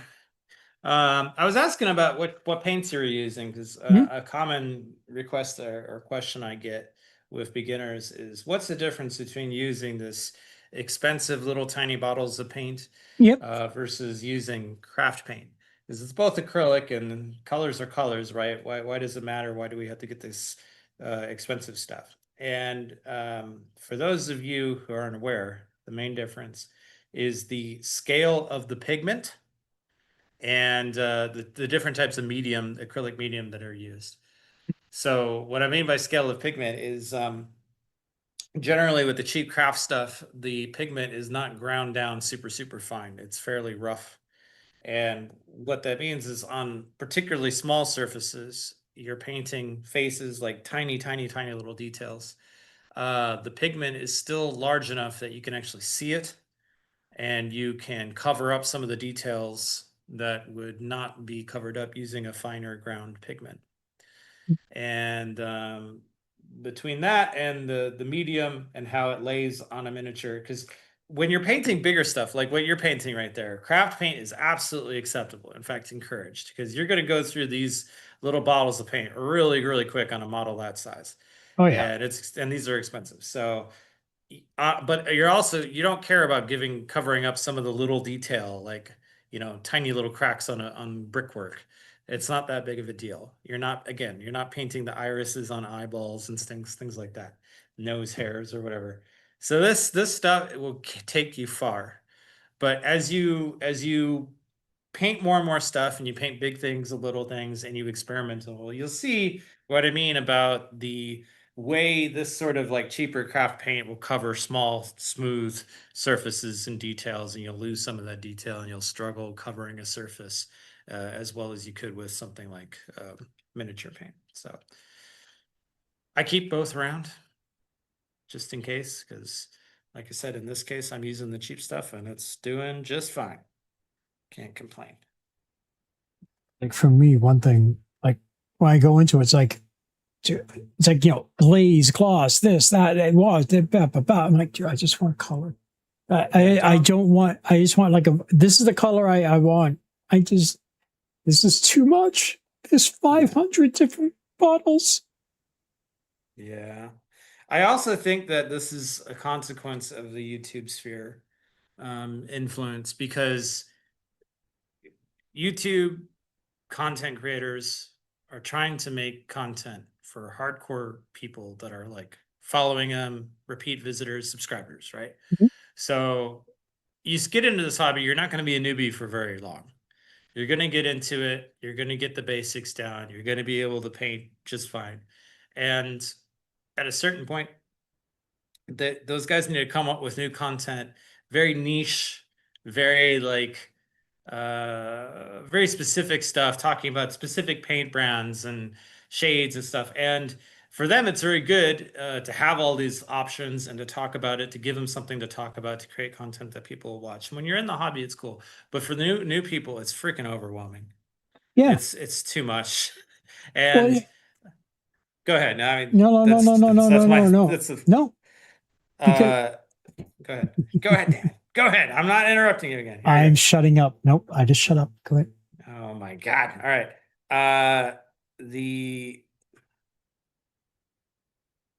For the people that are coming in and trying this hobby for their first time, and they're opening up YouTube and they're looking, or Instagram or whatever, and they see these amazing miniatures. I have heard time and time again from these new people getting very intimidated and saying, I want to paint like so and so that I saw on Instagram, because of course that person popped up because they're like the best and most popular one. But it drives people away. It gets them thinking that they need to paint at that level or close to that level. And when they first paint something, it looks like garbage, comparatively speaking, and then they get discouraged and they quit. And that sucks. So don't let yourself get overwhelmed and dive into the rabbit hole of YouTube video content, miniature painting. Just paint, just enjoy the process. And, you get to a point where you're like, man, I saw this one guy do this one thing. I want to learn how to do that one technique. And when you get there in your own time, then you can try that out and play with it and experiment. But don't get discouraged. I think for two things. I mean, like, first off, for people who try to oh, I wonder if do I think this is good or anything else? I would say like 98% of the time, don't listen to yourself. Everyone is their own worst critic. Yeah. So it would be like, oh, I did this wrong or that wrong. You know about it because you're the one who did it. But if you put that up on display, hardly anyone is going to notice it. Yeah. But you'll pick it up easily. You'll pick out the mistakes, the issues easily. Yep. Oh, I didn't paint that part. Yeah. But I think another part of it is also, like you were saying, like everything is so outdated because everything, even like with our job in 3D printers, it's like, I can sit there and do like a guide on like how to fix this printer. And next, 6 months later, I'm like, okay, how to fix this printer when you have this upgrade on it. And then a year from now, it's like, all right, well, you want to do another upgrade on this. This is how, it's like a constant thing. Yep. By the time people are just like, I just got a printer and I want to print a Labubu, and all this extra stuff is too much for me. I'm not available with it. Well,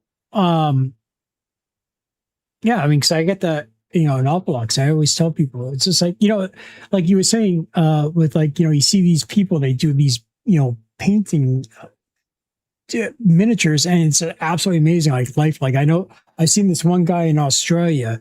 His painting is almost photorealistic, and it is the weirdest thing because he does all the fantasy work, and you're looking at it, you're like, dude, that looks like legit real. And it's like, people within the 3D printing world, it's like, well, I did this model, it doesn't look good, or I designed that, or it doesn't work good.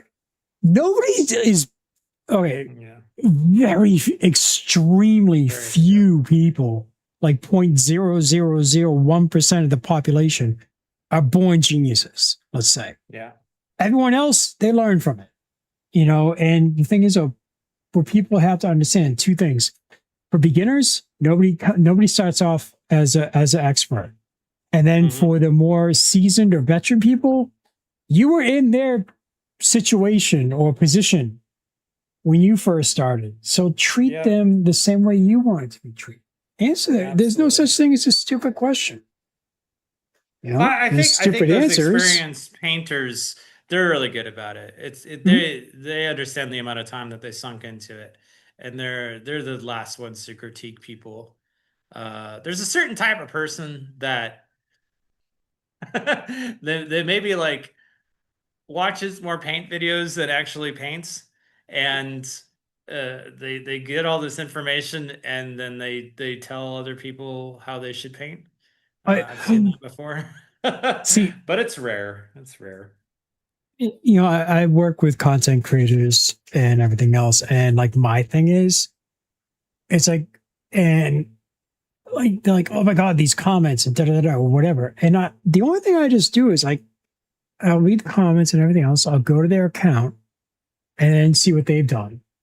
If they don't make content or, you know, in any different way, shape, or form, but if they don't make something, I don't pay attention to them because they have no idea how much time and work and everything else goes into it. Yeah. You know, because the ones who know their stuff, you know, who've worked in it for a while, very rarely will they ever sit there and criticize, like, oh, you're full, you know, they won't borderline attack you for, like, you know, a crappy camera or the audio was out or anything else because they've been there before and everything else. So, I mean, like, like also pay attention to who you take criticism from or advice. Yep. Okay. Absolutely. Absolutely. Don't. All right. So I got, let me, okay. So here's my incredible, awesome, like three-year-old kid paint job. So I got like different shades of gray on here that is kind of randomly splotched on there. So at this point, what would be a good step? Because what I was thinking about doing was doing a wash over it, then taking a little bit of a sponge and, you know, breaking up into little pieces, and then good. Yep. And then kind of like dab it afterwards so it's darker than Sponge would the be wash. My daughter's trying to steal my computer charger. No, little girl, go away. This is the best time to do it. She knows you're trapped. Do it. Do it now. Grab the charger. Okay. You know what the messed up thing is? I've sent messages to content creators. You must go to your email. You must open it up now and you must answer me back. And then I send my message. I'm like, I swear I am 100% sober. I haven't done any drugs. I haven't hit my head. I am just bored and I figured you needed a laugh. It's the ones I forget to send a message to. Yeah. But I think almost anyone can do, like, you know, a bad Arnold. All right. So yeah, let's do so I'm going to do the wash on this, and it's just now, as far as I understand it, because I'm going to definitely cheat here, and there is the dark tone from the Army Painter. You can do the dark tone, yeah. But you can also do someone told me they can do like a wash out of water, a drop of soap, and then the paint as well. Yep. And then you just like splash it on and you dab it all off and everything else. Now, is it the same with this? Same basic principles? Absolutely same basic principles. You basically take a dark color, black, whatever, you can make it black, brown, whatever. Add mostly water it down really, really good. Ideally, instead of water, you would use a very thin medium, but that's not required. It's fine, particularly in this case. No, I'm good with that, washes. then you go that way, and the little drop of dish soap will basically allow it to break the surface tension. And what that does is it helps the paint pigment flow into those cracks and crevices in between the bricks, and then make those darker while staying off the surface areas, making those lighter. And then that gives contrast, volume to the thing, making it look like a three-dimensional object. So go for it. You can use dark tone. You experiment. Just get some of that black paint that you have. You have some craft paint, mix it with some water. I got like a little shot glass here. I wasn't drinking out of this, I promise. But I was going to make my own little black wash here. and apply it to the Well, tower here shortly. the funny thing is, you say about shot glasses. I have a huge Shot glass. plastic shot glasses for when I work on that big There it project is. and I have to mix paints. I'm like, yeah, I'm gonna need something larger. Nice. Nice.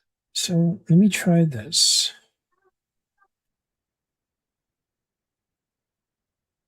Oh, glowing eye. I am Snedward. I think I'm Snedward on the Prusa 3D Discord. I'll have to play with that right now. So I got my shot glass with a little bit of craft paint in there, and I'm putting in some water. Which type of brush would be good for a wash? A soft brush or more of a stiff one? I Shut would up. say soft, but more importantly, one that you don't mind ruining. Found it. It's not, it's more like kind of like an edging brush, but I mean, like, this is like, Walmart special here. Yeah, there you go. And I already used it to beat the hell out of the other stuff. Okay, so let me get this. Let me get that. No, can I reuse this? Yeah, I can. No, I can't. Let's see here. If this wash is too thin or too. No, it's okay.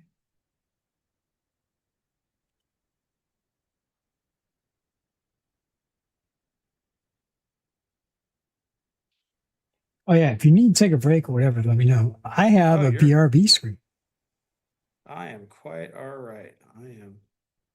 So I mixed up my little craft paint here. This is probably 4 parts water to 1 part paint, maybe a little bit too liquidy, but I am applying it. But I think I might actually just apply it on the bottom part to kind of make it look a little bit darker than the rest of the tower, giving it the whole thing a little bit of volume instead of doing it all over the thing. And I might even go back and do a little bit more lighter dry brush on the top part. Because I like a gradient on my 3D figures. So I did this in the Prusa Academy painting course with the ruins. It starts off blue and it gets green. So it's like a color shift from the bottom to the top. And the idea being like it's in a dark forest and it's like a dark stone color, but as you get closer to the top of the ruins and the sun is coming through like a canopy of trees, it's catching that green color and kind of hitting the top of the ruins with green. So it's lighter and it's also a color shift. And that gradient is interesting, just looks interesting to look at. So I like to do that with 3D things. I like to draw attention to a certain point, usually high up in the model, like with miniatures, the face, make that area lighter and the other parts draw darker to kind of get people's attention to what I would say is the focal point of the miniature. Draw the eyes. Exactly. Well, I got a question because you're talking about all different types of models and everything else, right? Yep. What type of like IP would you love to see done as a miniature, but you just haven't seen it yet? Established IP, like yeah, it could be anything. Fandom of something. Could be a fandom. It could be even like a simple like I want to see more apples. Whatever. It could be like something from movie, anime, TV show, video game, or just like some common object. There is something that I have rarely seen. I've seen it tried a couple times in very, very niche scenarios. I actually, when I first started painting, one of the things I got into because my brother was into it was Napoleonic Wars. So scale of soldiers like that big, but like French Revolution, Civil War, that kind of era. Muskets and things like that. I love the uniforms, and the uniforms at that scale are really nice because they're easy to spot. They're bright. If you paint this scale, like Modern Warfare or even World War II, they all kind of look the same because it's camouflage and they're tiny little things, right? So you can't really see the difference. But in Napoleonic, one of the reasons why they had those bright uniforms is because it made it easier for command and control for generals to kind of see in the gun smoke and across the field and looking through spy glasses. So I love the look. And I like the time period because I used to study history back in the day. My university degree was originally in history. And I would love to see a combination of that and fantasy. Napoleonic fantasy is something that I have never seen good implement. There's a few close ones. There's a miniature game that's called the Silver Bayonet, which is like oh God, you remember the book series that was like classic literature combined with zombies? Like Pride and Prejudice and zombies. Yeah, You know what I'm yeah. talking about, right? Yep. So Silver Bayonet is sort of like that vibe. It's Napoleonic age, but there's werewolves and vampires and supernatural stuff.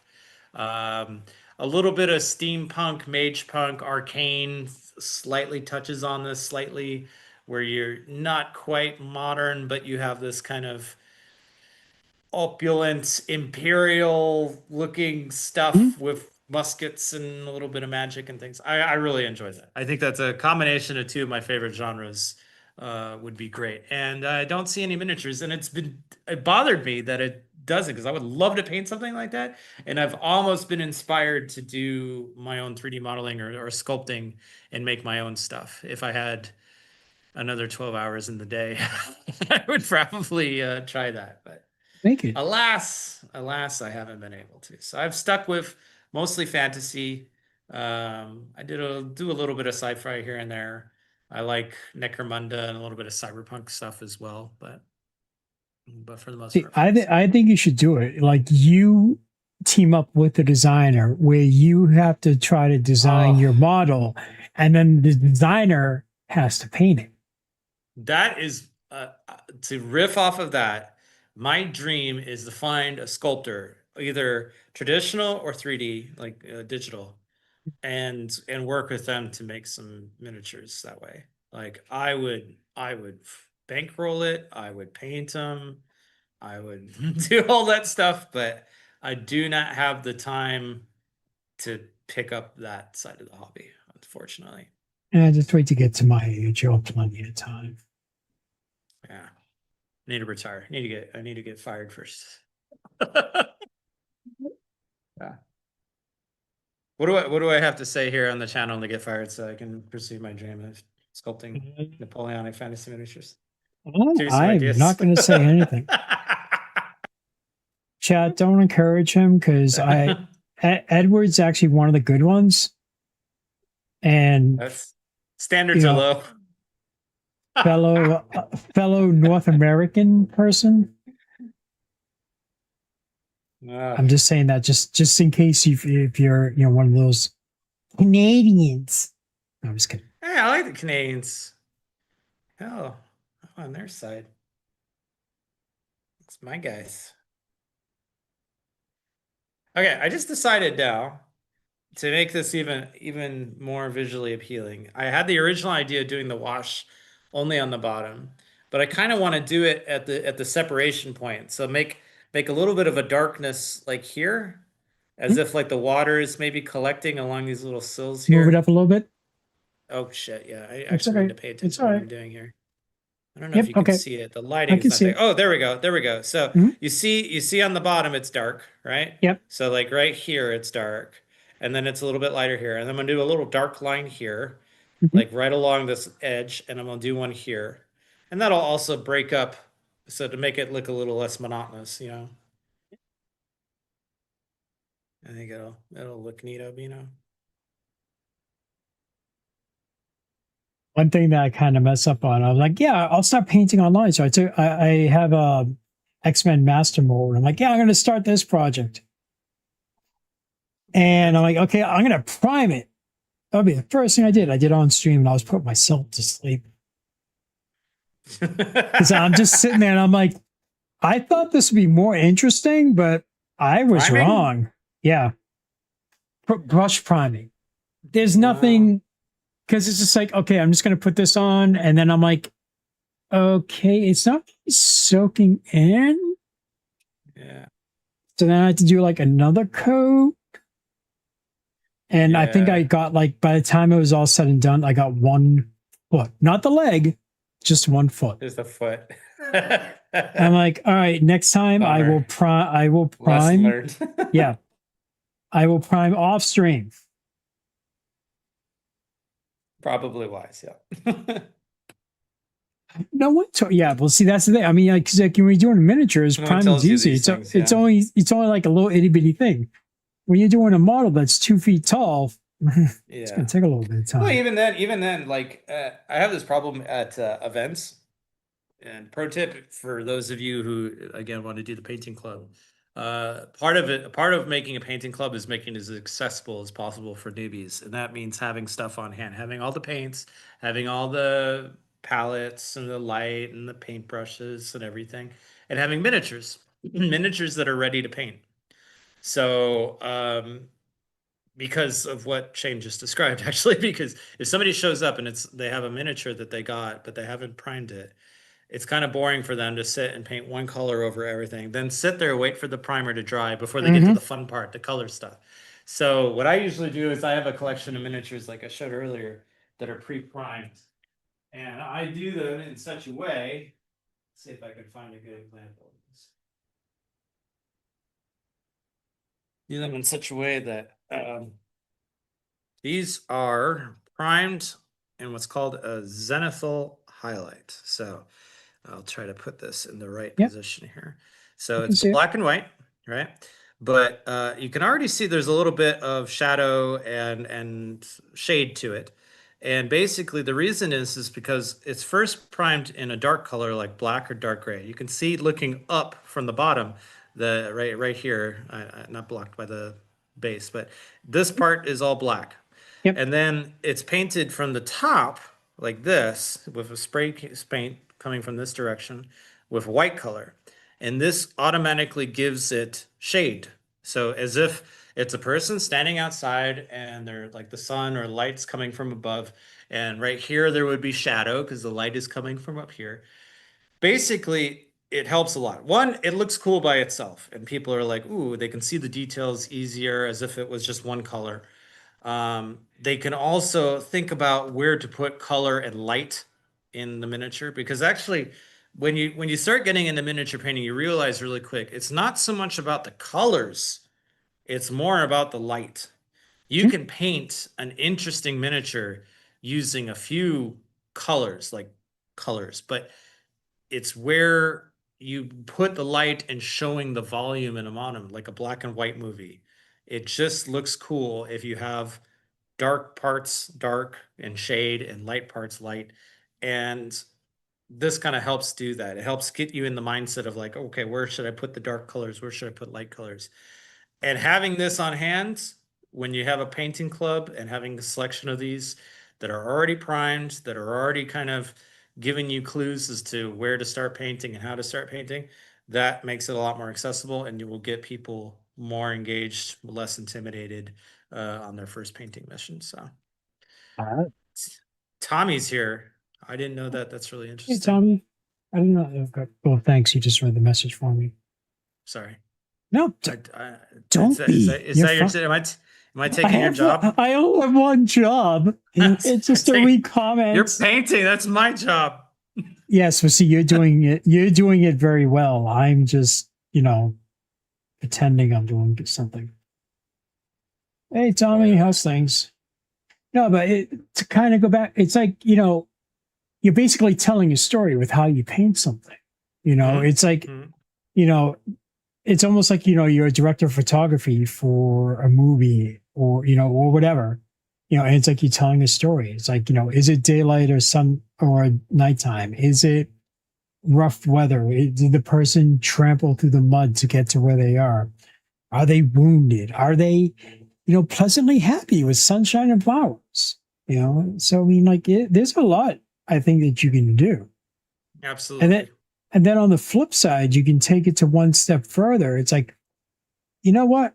I want a robot, but I don't want this color scheme. I want, to look like this other robot in the colors, but it's this other one in style and everything. So I think you hit it on the head when you said it about telling a story. Mm. That's particularly when we do like painting competitions, we have a criteria of things to be graded on. So I really don't like the competitions which are just like, which one's the best? Because that's just way too subjective. But you have criteria and you're talking like a scale of 1 to 10 based on, how complete is the miniature? Did you paint every single surface? Did you, paint the base? Did you make sure to clean off all the little parts, the 3D printed little flaws or whatever? If you're talking about store-bought miniatures, it's like the mold lines and things like that. But one of the criteria is like narrative. It's telling a story. Does your miniature tell a story? Can I understand things unique to your miniature because of how you painted it? So like take a typical Space Marine. And you take a Space Marine that's painted by the Games Workshop team, box art, beautiful, great. And I have an image of that, what that looks like in my mind. But then you take your Space Marine and you have, maybe some kill markings of like Tyranids on his shoulder pad. Now I already know that this particular Marine's been fighting Tyranids. And Mhm. your story that you have in mind for this guy is he's like a veteran of the Tyranid Wars or whatever. Mhm. That's engaging. That makes it unique. It makes it your guy, not just any guy, and that should be celebrated. I think that's a really cool part, and you can do that so many different ways with miniatures. You can do it not just with painting. You can do it with kit bashing. There's a Oh, definitely. fella at Oh, our at Prusa okay. actually. Who? I can never pronounce his name. Ola is his nickname, but it's Ulrich. And it's hard for me to pronounce, but he is Tell a me fanatic. later. He's in the tech support, business operations team. He is amazing at kit bashing. That's his thing, and he will take like the traditional, original Games Workshop models, and he will do such crazy little details. Like he'll take a hand that's fused and like cut open the fingers and stick like a cigar in there that he'll like hand sculpt and put it in there to give it a guy like holding a cigar, to make him like the tough grizzled sergeant or whatever. Oh, it's so cool. And that's again an element of storytelling and making your guy unique. And that's really what kit bashing is, but you can definitely do that in painting as well. And I think that's a whole nother part of the hobby, really. There's a few YouTuber content creators. I mean, they're basically like, like artisan level stuff where they just go to whatever, like some Salvation Army store, pick up whatever the hell it is, and just start going nuts. Like one guy did an elephant. I know Vexter he knows exact. I know he's not here. He's doing his own thing. But like there's one designer, he did the elephant from Horizon Zero Dawn. Nice. Out of junk, Nice. just pure, like, cuts open a milk jug container and just starts going to town on it and everything else, but even still, I mean, even taking that, like, I remember when, doing custom computer rigs fully decked out was a thing, and people would always take old robot models. Didn't have to be Gundam, it's just like something with gears and everything else. You just carefully place them on there, paint them and everything else. I saw one really cool idea. One of these days I will do it. Somebody went yard sale shopping and say this was like 15 years ago, because this would be way too much money to do it now. But they would go through the yard sales. They would find like old toys, like old He-Man and Transformers and this and that and G.I. Joe and that, blah, blah, blah. Take a lamp, put them all like, fighting, like, say like King of the Mountain going up there and everything else, glue them all together and then spray painted them all and then like did some funky stuff and looked beautiful. Yeah. And to me, that's like, that's like a kid's childhood. That's what you do as a kid when you play with those things. Exactly. Right? You come up with those scenarios in your mind, and that's like the embodiment. It's what those toys are for. Yeah, and you destiny. You don't care if something is like, oh, that paint job is this or that, or you didn't care. You were just like, oh yeah, I want to put G.I. Joe against My Little Pony, but I want My Little Pony to have 20 of them to whatever. I don't know. All right. With Yeah. cleaning, I don't know. Wait, I just remember my Hogwarts model was FDM printed, and the layer lines and hiding them was a challenge. Yeah. I fear that getting into this will make me want to have an essay like that. You know what? Depending on the scale, I brought this up before, and it's kind of late now because I already painted them all.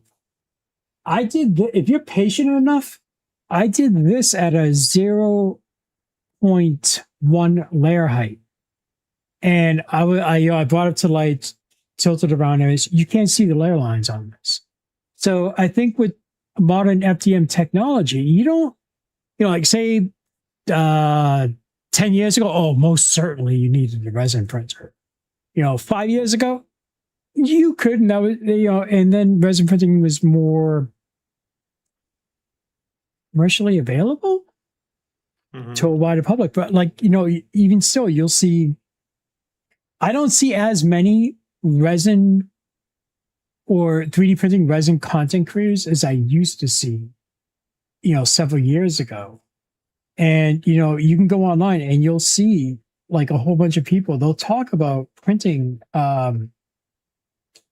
miniatures in FDM. Now, granted, I will say this, you will lose some detail.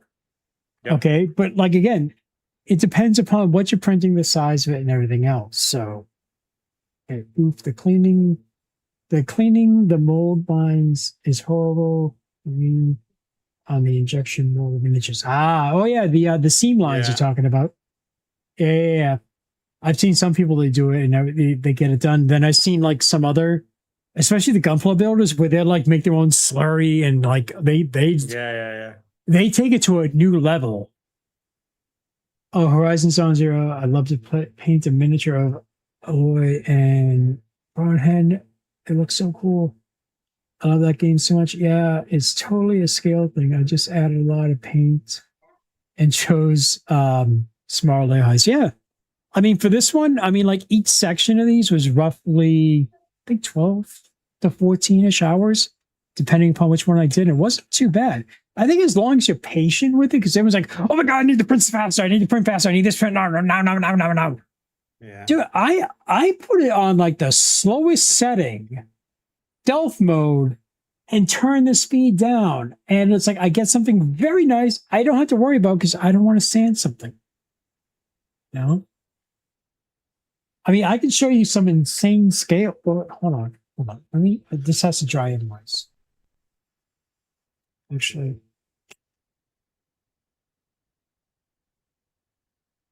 Printed over using an MK3S. Definitely do it faster now. Yeah. Yeah.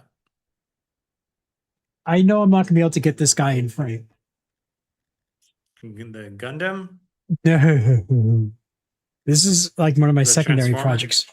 This is a part of Godzilla. Oh, yeah. This is my hand. Okay. Just to give you an idea, this guy is freaking huge. This piece here was 5.5 days to print because I wanted extreme, again, the low layer lines, took my time with it and everything else. The only layer lines you can see is this. I want to make sure I don't knock everything over. The only layer lines you can really see is on certain parts here where it's printing at a slope like that. So you're going to see the layer lines. Yeah, but this guy is going to be huge. And see, one thing I was thinking about, right? I kind of messed up. This part needed supports, but I was lazy. I didn't fix it enough. So with all the weight on it, the supports fused to it. So what I'm going to do is take a saw and cut 5 millimeters off of this. So then when this fits on like that, it still lines it up right. It's still keyed to it, but then I'll lose that gap. So it'll be more solid and everything else. Mm-hmm. Yeah. But this guy is, like I said, he's freaking huge. I can't even get him all into frame. What's the total size, foot to height? I don't know yet.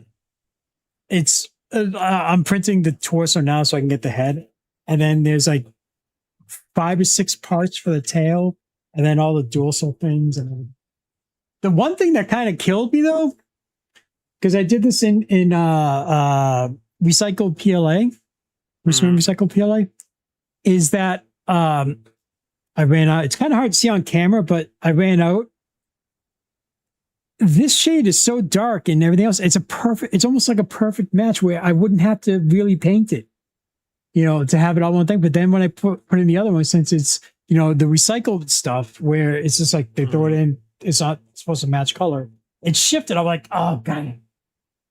Because I wanted to have it like, hopefully all one color. So then I could just like literally just do a little bit of dry brushing to highlight, the bumps and everything else, do the claws and it does. And I'm like, oh, there goes that idea. I mean, yeah, but you could just hit it with the spray of whatever. Yeah, but see, but here's one thing, right? See, one reason why I really like using the brush on primer. I live in an apartment. I can't spray stuff. Yeah. In my apartment's basically in the sub basement. And I live in the city, so it's not like I can easily, spray paint. Can't bring it to Prusa HQ and do it out in the balcony, like all this other. And then, but then here's the problem: it's getting it back. Could you imagine? I have a military duffel bag. There's this there's 2 names for it that I won't say on YouTube. Okay. And so, like, I'll sit there and like, I did one model, and it was used in a photo shoot. And so I brought that thing in, and I had to take a cab, but I wrapped that thing up in 3 blankets, put it in my bag, and I was carrying it like it was like, my baby. And then like try and like, walk around. I was like, don't touch me, don't hit me, don't even breathe. That's why you just carry it in your hands. Or like you carry it like dude, it's too big. Lion King, and you just hold it in front of you. Walk around Prague. Yeah. But see, then someone would hit it. It was the Galacticus model for the XL. Because I think actually Godzilla will probably be right around those same heights. I was gonna say, I remember how big that guy was, and it's pretty considerable. Dude, I'm still mad about my Godzilla. It's a 3D printed Godzilla that I made. No, it's in Japan. Well, that's kind of where it was destined to go, right? But see, the thing is though, the model is in a place where I always wanted to go. I've been there before. I want to go back. I can't get there, but something that I made is there. Why can't you go there? Well, because I'm poor. I mean, I can go there, but by the time I'm able to afford it, they'll have all the exchange rates will change and be very bad for me. Why don't you find a conference or something? You can go out there and be the. I already offered to sell like legally sell my soul for a lifetime contract if I could have gone to one particular show. Yeah. Shh.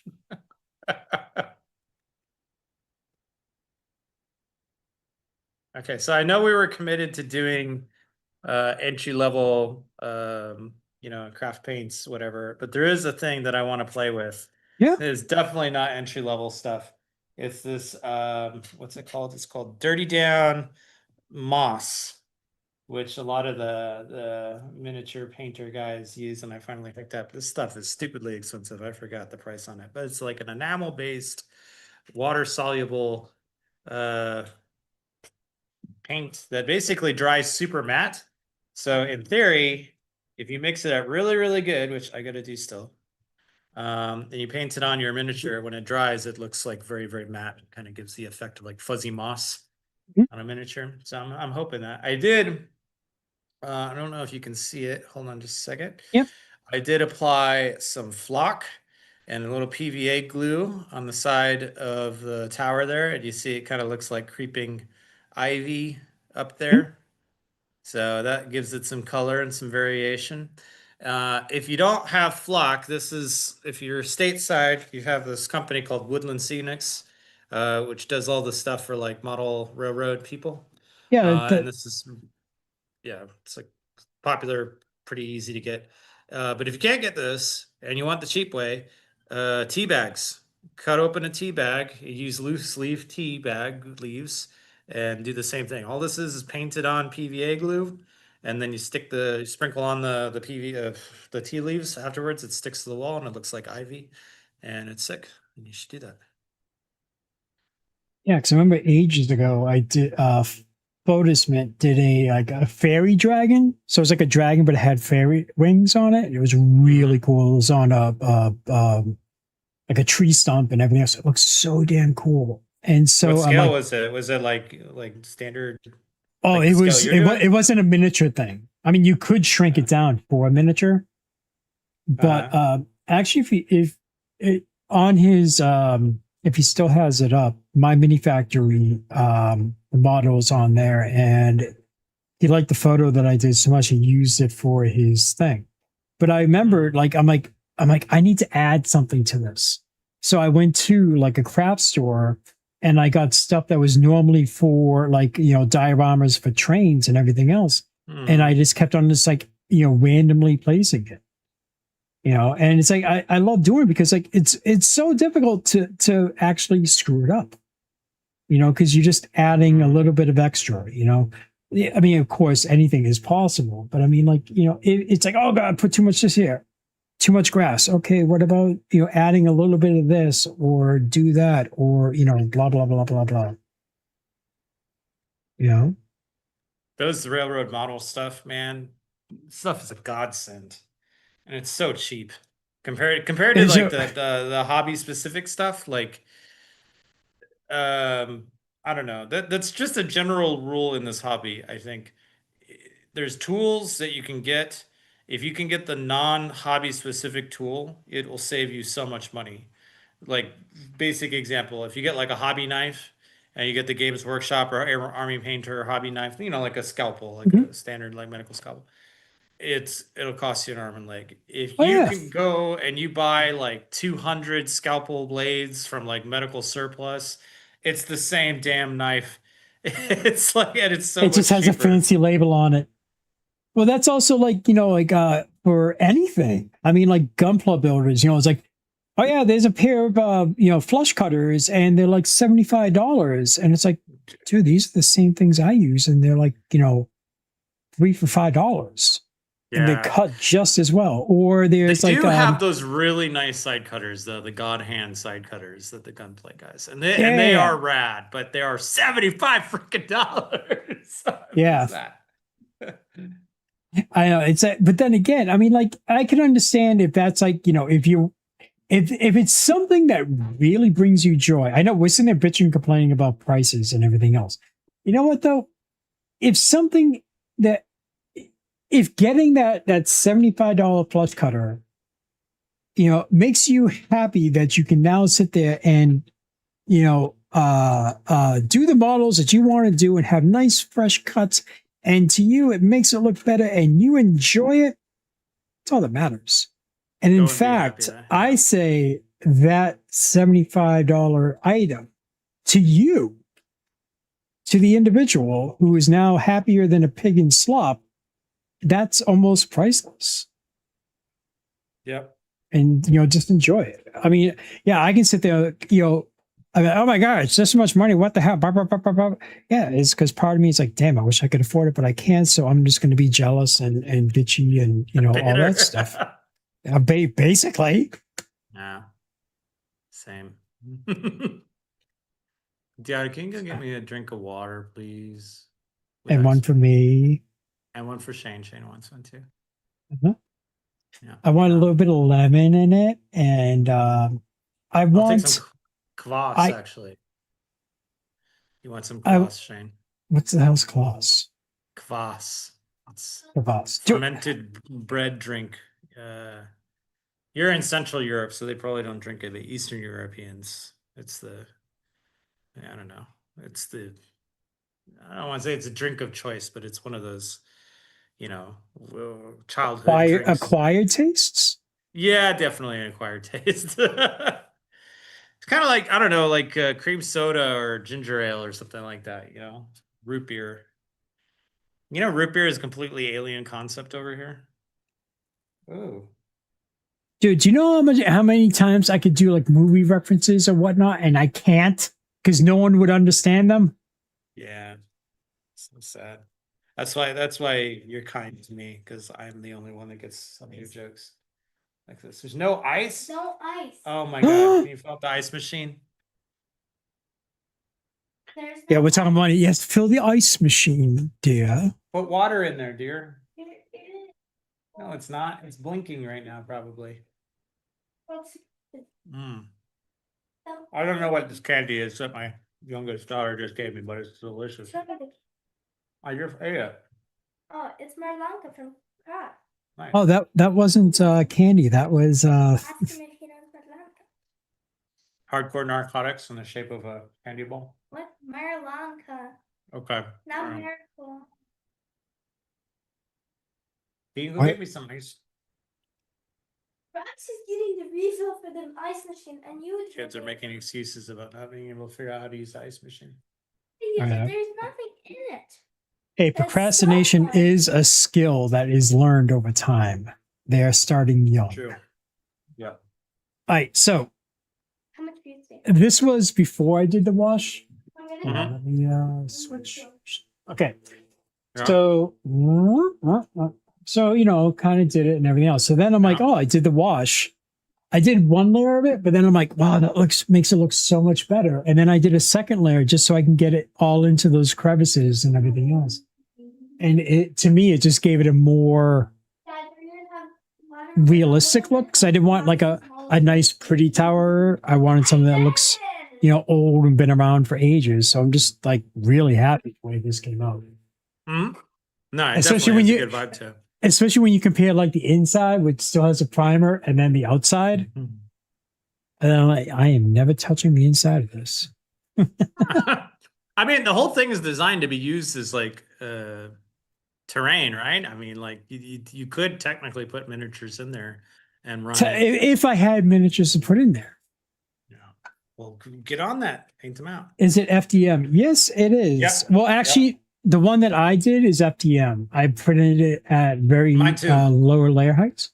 Yours This is too? FDM too. Yep. Oh, okay. Oh, I didn't know, because I know you have the resin stuff. I thought you No, the completely miniatures that I showed off, these are resin for sure, but this I was able to do same settings as you. Used a 0.4 nozzle, right? Yep. Yeah, Yep, so I did completely 0.4, cheated. 0.1. No, cheating would have been using the 0.25 and like spending 3 days fine tuning the settings on your stuff. Really? Yeah. Hold on one You second. did. Yeah. Okay. So you can go again. Because I know Any layers? I know the dad isn't watching the stream right now. I am watching it. She does that all the time. She didn't do that on like. I wonder sales where she calls. gets it from. Yeah. I don't know if you can see on my crappy webcam. Now you really cannot see layer lines. Yep. Nope. And I imagine if you can't see that close on my crappy webcam, then you're probably not going to see the layer lines when the thing is the meter sitting away from you on the tabletop. So good enough for government work. Yeah. That's my camera at 400% zoom. Yeah. Oh, I think But- it looks fine. I think you might see it if you do the dry brushing step with a really, really light color. Because sometimes the dry brushing will pick up on the layer lines instead of the surface itself. But I mean, I did dry brushing on this one and it was fine. There's no serious business. So. I'll have to Yeah, get I by mean- a 0.4. Index will arrive on Wednesday, and I didn't order a 0.25 nozzle, but I think use 0.4 mm for the Hogwarts as well, so it's fine. I don't even know. Do we have different nozzle sizes for index planned? Is that Planned? Yes. As Yeah. far as when, who knows? okay? We have to get it out the door first. Yeah, one step at a time.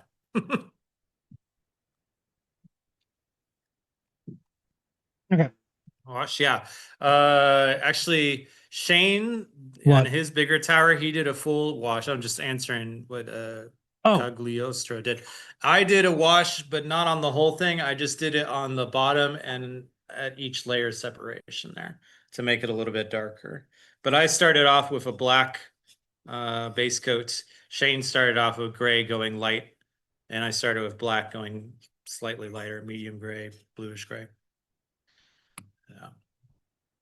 Trying to think else what else I want to do on this thing. I was thinking about some sort of more ivy type things, but I don't know. well, just keep an eye on the time. We have little ones around. Okay, We've already been streaming for 2 hours, so don't go crazy. they'll harass me either way. It's Oh, I fine. liked one of your daughters just like making faces behind you. I'm like, It's just standard. does he practice for her. even know what's going on? Yes, I know it's happening. It's Are you like I sure? said, I'm used to that. I'm used to that. Do that on important business sales calls.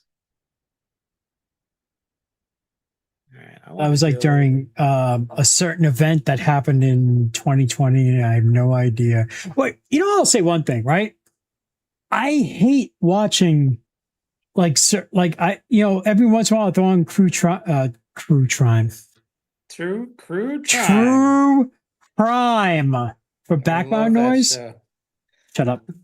But documentaries on, I'll put on for background noise. And I can't watch them anymore because of we can't say this word because YouTube will demonetize. You can't say that word. I'm like, I swear to God, I am in the Demolition Man movie. The only thing that's missing is someone singing the goddamn, Taco Bell commercial jingle. And That's the only thing that's missing. Dude, there's actually several guides on how to properly use the I never shells. looked it up. Nor should you. Gotta check that out. Oh shit. Oh, butts. Oh well. I just painted a metal part that wasn't supposed to be metal. It's fine. Yeah, but The beauty of acrylic is that it's easy to let dry and then paint over again. So Cagliostro, I decided the way I was going to do it with it because the primer that I use is a very light gray. So I did a few different splotches of a lighter gray, but then I decided to kind of go backwards then. So I'm doing the wash to tone it down and then doing another wash so it gets in the lines and crevices, and then I'll take some sponge and I'll break it up into smaller bits, and then I'll just lightly dab some other spots to make it a little bit more darker. I think I rinsed out my brush and my cloths, as is tradition, but it tastes fine. It's okay. As long as you don't have any red paints, red colors because of mercury. No, it's fine. That's only cadmium red. I don't use cadmium. What's cool, more like natural stone. Actually, I'm covering up a lot of my mistakes with the wash. And I wish I was washes. Yep. Because I'm sitting there, it's like, because earlier on I was like pointing it up to the camera so I could ask Edward for his advice on it and everything else. And I'm like, I'll try it out. And then I'm like, wow, that looks really good. I'm like, I really want to get, inside the crevices a lot darker. So then I'm like, I let it dry and then I just did it again. Let's do it. Oh, shoot. I accidentally hit brown color. Oh, I didn't want to do that. Oh, well.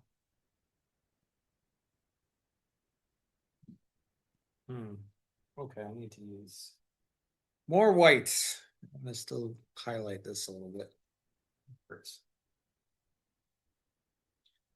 I'm going crazy with the cheese whiz, getting lighter colors for my final dry brush.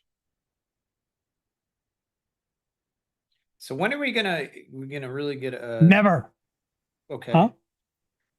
No, when are we gonna what? Prusa headquarters diorama. We get a lot of comments on those miniatures that we paint. We leave at reception. Oh, I'm sure. We gotta double down on that. I think one of the HR guys was even telling me that I need to do diorama stuff. Weren't we talking about that? I feel like that was a chat that we had on WhatsApp or something. Probably so. I mean, there's a whole different because I think I know what it was. It was to do a diorama set and then find some small mom and pop place. Yeah. And like that was your idea. Damn straight it was. Yeah. I'm kidding. No, but it was just to do something because then because the thing is, you can make these awesome things, but then it's like trying to find the space for it. Exactly. So I'm like that Godzilla. I'm like, I need to have that. And the biggest mistake is like, where the hell am I going to put that? There is no place I can put that except on the floor. Yep. That's the sad part. I really like applying washes with an airbrush, like a filter before applying it with a brush. Yeah, I do like that too. Because see, like I said, for me, it's like, and I want to learn like the type of dry brushing where it's like, you get, say, like I do blue armor plating, and then like I would take a darker blue and then start dry brushing around the edges of it and everything else. And then after that, I don't know if it would be stippling. I think it's stippling. You do that effect. So you kind of go from a gradient darker to eventual lighter shade. And like I'm saying, like that would look, awesome for armor plating. Absolutely. And so that kind of like kicked off this whole thing. It's like, yeah, I can see all the miniature stuff, but it's like, and it sounds really stupid where it's like, yeah, idiot, you can just do it. It's fine. But then it's like, because the only thing you're doing is painting techniques, but it's like, okay, but like the paintbrushes are normally for miniatures. I'm doing something that's a lot bigger. They don't make brushes that size that I can afford. So it's like, trying to figure out, what to do with it. Cause I even had like, so I was like, oh yeah, what do you call it? Makeup brushes. You can use them. Yeah. So I went out and I bought, a bunch, but I mean, they were very cheap, makeup brushes. And then when I'm ready to go, like with my failed prints, I save them and I use them to practice on, and so like when the time comes, I will just try to, do the things. Cause like, cause I'm sitting there like, where you go, the type of brush used to apply blush makeup. I can't say that fast. My brain just goes, but it's like, okay, the bristles are too soft, so it's like trying to find you can put blush in airbrush. Yes, you can. It basically turns it into a very, very nice way to tint things, a very, very light color. So it loses the effect of the wash going into the cracks and crevices, but it's really nice if you want to do like a subtle gradient on something, because it still maintains like a degree of transparency. There's very little pigment in the wash, and you can use several layers to like create a really awesome transition gradient in something. You could do that with also the contrast paints, speed paints. They're just a little bit more pigment. You could water them down a little bit more, but.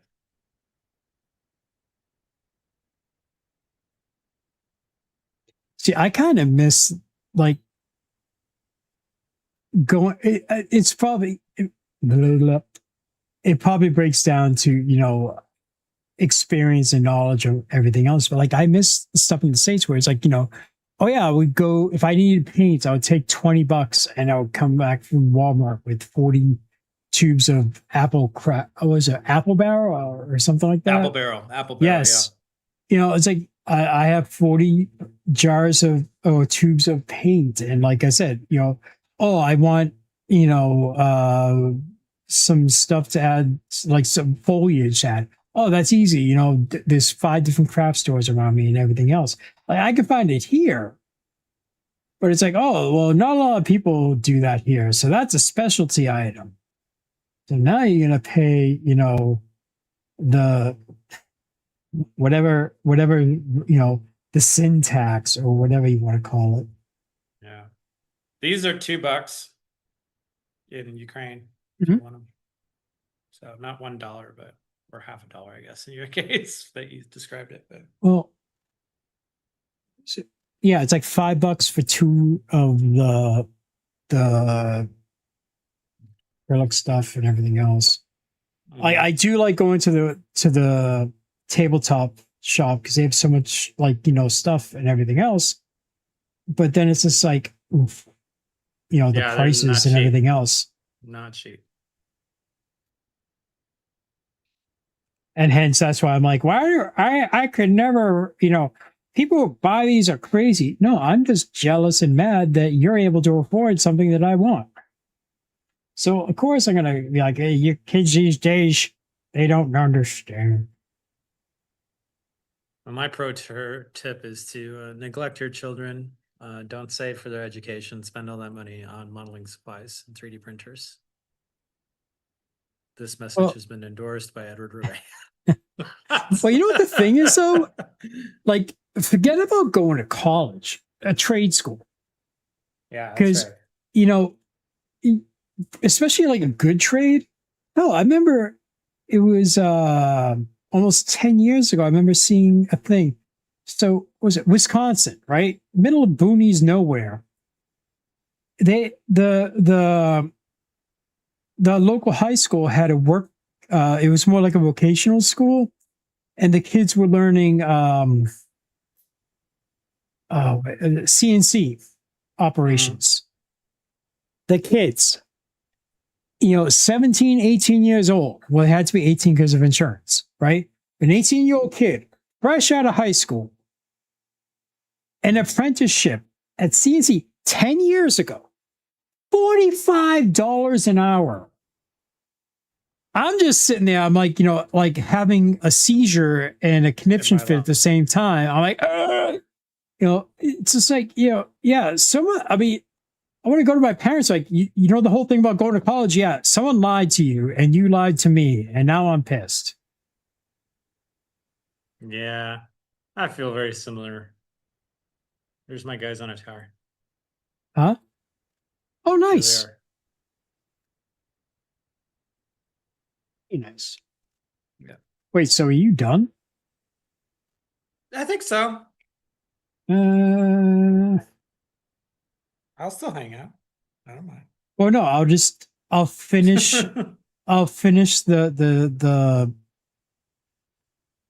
the double wash on this, and then I'll call it as well. Cause it's 9:30. We've been streaming for 2.5 hours.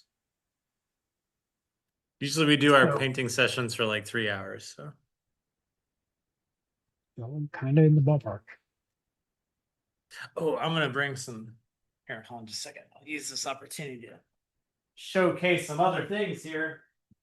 So this is where Edward wants to just show off.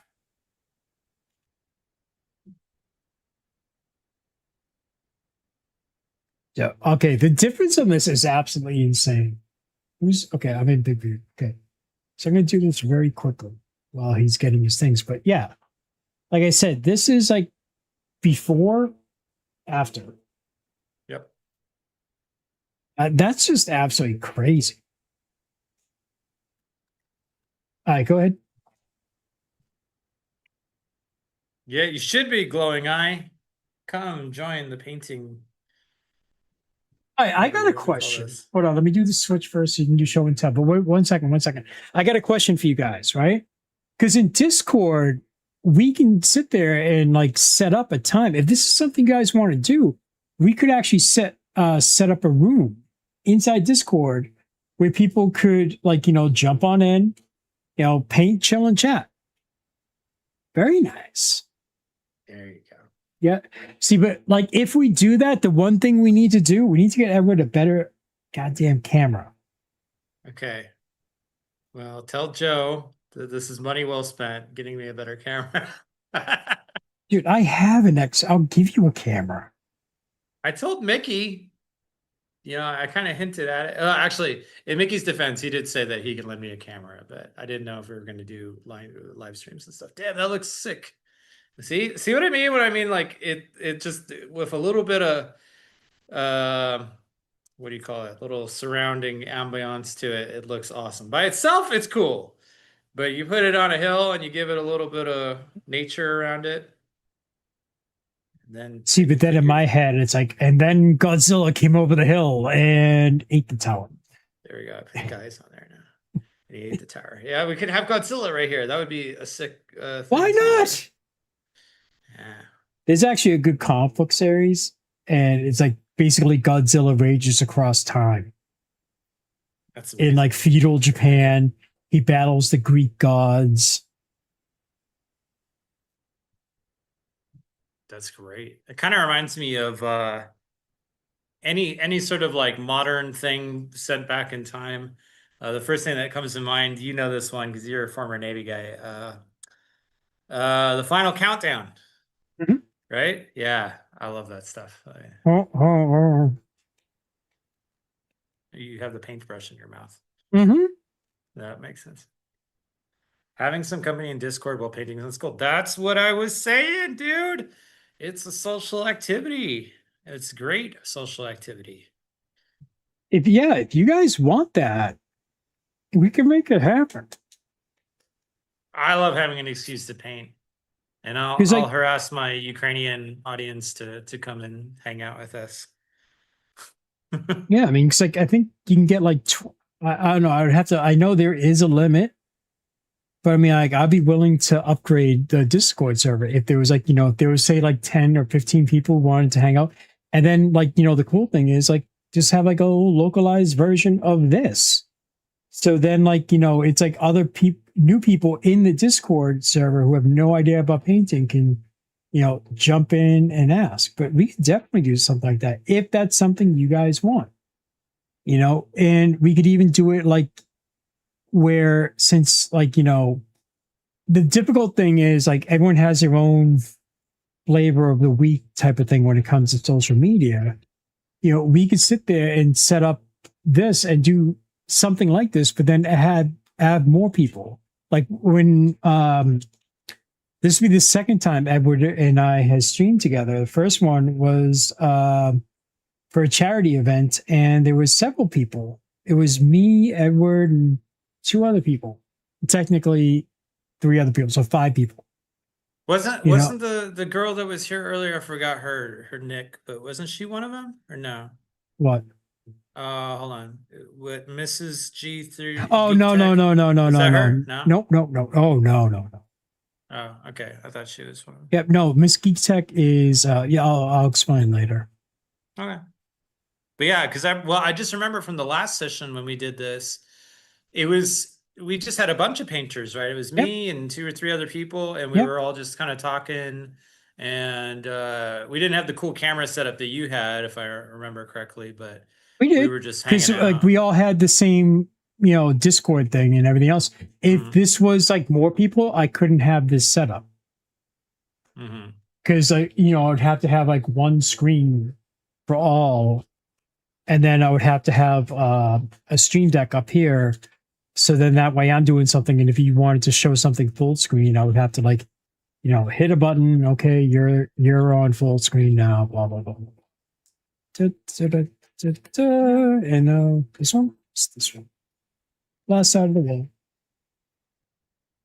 It does look sick though. Dude, you already have two of the segments done, or three of them? Two. Looks good. Well, I still want to do the darks, the stippling with the sponge, but that can be for next time. Yeah, stippling is good, particularly on surface like that.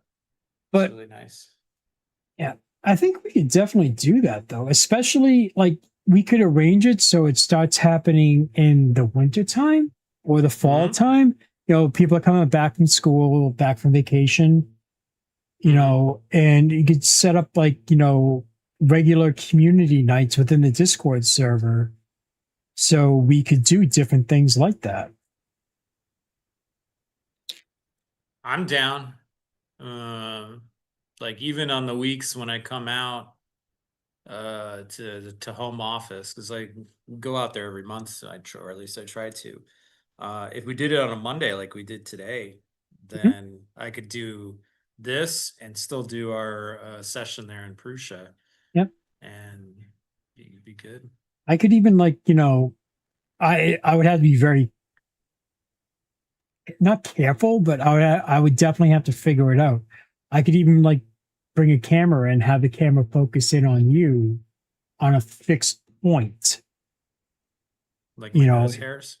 no, just so like if you go walking around, I can't follow you with a camera. I don't know. I would just have it Employees, employees are workers, not props for a show. up. I used to have to tell certain content creators, like, guys, they're doing a job. They're not props. I am. You could. None of those rules Yeah, apply but to me. I charge extra for you. I don't see any of that. Does They that can mean actually, are you my pimp? Is that what this means? kind of. Why why am I only just now realizing this? Because I don't do it anymore, so I can let the cat out of the bag. Dude, I miss that. Pimping? The school thing that we did. The students who came in. I missed that. And I missed my flight. I got stuck in Norway for an extra day. So I completely missed them all together. But that was such a cool thing. The Taiwanese guys that came out. Yeah. Dude, okay. I don't know if this is well received or thought about or what, but like we are developing this sort of training program. Actually, there's a lot of people in Prusa that are trying to do this, I think, simultaneously. But we have this idea of having the painting challenges, like the ones that I've done with the Ukrainian army guys that developed the palette that I shared earlier, and running them at Prusa HQ and inviting schools and universities, at least European-based ones. I mean, if somebody wants to fly out to this from the States, they can do that. But basically, if you're part of an organization that wants to come down to Prague for a few days and run through a printing challenge and learn all the ins and outs of not just our printers, but the general idea and principles of 3D printing, A and have a maker's practical camp. exercise. Yeah, like a makerthon. It's basically the equivalent of a hackathon, but just makerthon. And doing that and hanging out with the team and meeting people and doing the tour and all that sort of stuff. That can be arranged. I mean, we have free tours now. So if you want to visit the office, you can always do that. But if you have a group and you want to commit to something like that, let's talk about it. Because we basically are developing these kind of programs where they're paid, you come out, it's a camp, you have 3 days, anywhere from 5 to 15 people, and you sit down and, we work with the printers. We could even work some deals in there for getting discounted printers and materials for your organization if you guys commit to something like this. But that's something we can do, and we're pushing it right now. You're using the Prusa Community Live for Yes. some marketing purposes. Hell yes. Wow. And you called me the pimp. I'm a sales guy. That's my job. Oh, by the way, fellow community members, the gentleman who is on screen is about the only salesperson I can tolerate. Not within the company. I'm talking like all salesmen out of all time. There you go. I was gonna say there's some nice people at the sales department. Don't trash talk all the salespeople in the Prusa department. How many of the sales team has been on the stream with me? Okay, that's not very fair, is it? Oh, is it? Are you implying that you only invited me? I'm the only tolerable one, so that's okay. Right. You're the only one I get along with. Take that as a compliment, sir. Okay, I will. I just feel bad for the rest of the guys. So I kind of have my brushes somewhat clean. Clean those brushes. Let's real quick pro tip about brush health. So the key to a long-lasting brush is to not get paint in the metal parts. And we were talking about washes, and remember I was like, try to use brushes that you don't really care about, because washes. It's just, you put that soap in there for a reason, to break surface tension, which means that by capillary action, when you put wash in a brush like this, it's going to soak up into that metal part. And the problem is it dries in there and you're never going to get it out. And that's when you start getting the weird, we call them the squirrel's asshole shaped brushes. So like just a fluffy end and there's no tip and you can't brush with it anymore. So try not to use like the whole brush. Try to keep your paint up here. Keep a set of paint brushes that you're going to use for things that you can't avoid, that are going to get ruined, that are cheap and disposable. And then when you're done with your painting, make sure to rinse it out really good. Don't leave the paintbrush in the jar like this, because you'll get the permanent bend on the brush. Try to leave them horizontally when you're done. And if you have fancy natural hair brushes that you want to last for a long time, get some nice brush shampoo. Do I have some laying around here? I do. I have Brush Scoop. This is one brand. It's Brush Scoop from Pro Acryl, but they have lots of different brands. And it's basically like conditioner, which it helps you remove the shampoo to remove the paint bits in there, conditioner to keep things soft and to hold the tip and maintain a nice sharp tip on your brush, and they could last a long time. So go for it. Do that. Be nice to your brushes. They will serve you well for many, many painting sessions. Yes, okay. Yeah, so this is basically primed, and this is how it is now. Nice. I'm sorry, I'm just having flashbacks of trying, like this one, it'd be the easiest one because I can just go there and done. But it's like getting into the other ones where it's like wooden floor, stone walls, and an impossible stairwell to really hit well enough and everything else, right? But Edward, you got the links, yeah? I do. Which links do I need to post? Let's put them in, because like I highly encourage people. This model, like I'm sitting there and complaining and everything else, but I think this is a really good model to learn or just to have fun with, because also you got the stonework, you got wood in there, you got metal in there, and like as you can see, you can scale it to size. Yeah. This one's 125% scale. Yours is 60% 60? down. Yep. So it's a great model. I talked to the designer. His name is VogMan. Thank you, VogMan. And he likes to design things for, that's easy to 3D print, so more people can get into it. He has great models. Yeah. Hold on. Let me. I'll start posting this. 1 second. He's some legit terrain models, miniatures, if I remember correctly. He's a pretty prolific 3D designer on Printable. So, GP3 Designs reminds me of some old school scale modeling groups. Yes, that's what we're all about. Because we're old and we do modeling. And also, what primer do you all use for 3D printed parts? I've been using, to me, a great primer, the can or through the airbrush. For the airbrush is awesome. For the longest time, I've yet to try it on a PLA print. I have done it on PLA and PETG. I did the wrong thing. And resin, and works fine. Although I usually mix up. I tried cheap and easy. If I have a lot of things to do an initial prime, I'll usually use cheap Ukrainian primer, black primer, automobile primer. I do not use cheap white primer though.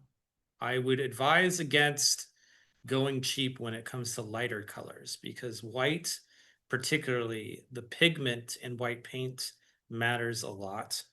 And if you use cheap like graffiti spray cans, not the premium stuff, and use white colors, the pigment is super, super chunky, and you will definitely obscure a lot of details on normal scale models. If you're doing like huge stuff or like cosplay stuff, totally fine.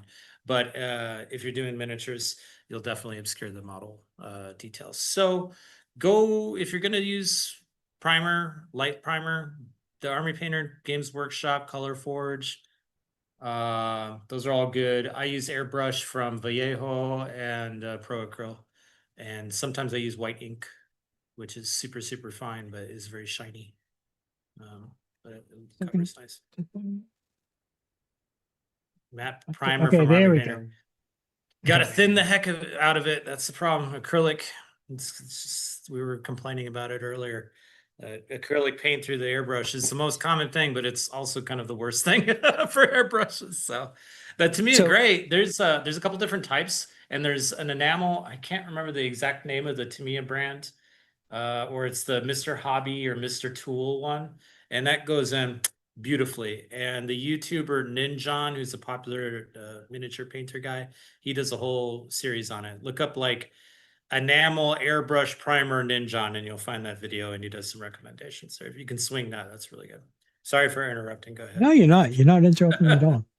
No, so I put up basically all the links. For those of you who are watching this and you kind of want to, get into something, get into painting, and you want to start off something small, I put a link in there for the Prusa Army Painter kit, which is really good. And also the version I put in there has the Academy course that Edward helped create. I have another link in there is the model that we actually used on this. So that's there. A link to the designer, and then also he's doing a Kickstarter, and I just want to share because I think it was really cool. He's doing like a almost like a space tower type of setup, but they're all interchangeable, and you can actually do like if you want like a cityscape type of thing with it, where it's all tower based, all connected, and it's really cool. So definitely check out those links. Give him a follow. Follow him on Printables. If you want to try doing some other examples, he actually has other towers that are similar to this. They're in sections, but he'll actually have the first floor section, so you can kind of print it out and see how it is before you commit to buying the whole thing. I think that's pretty cool.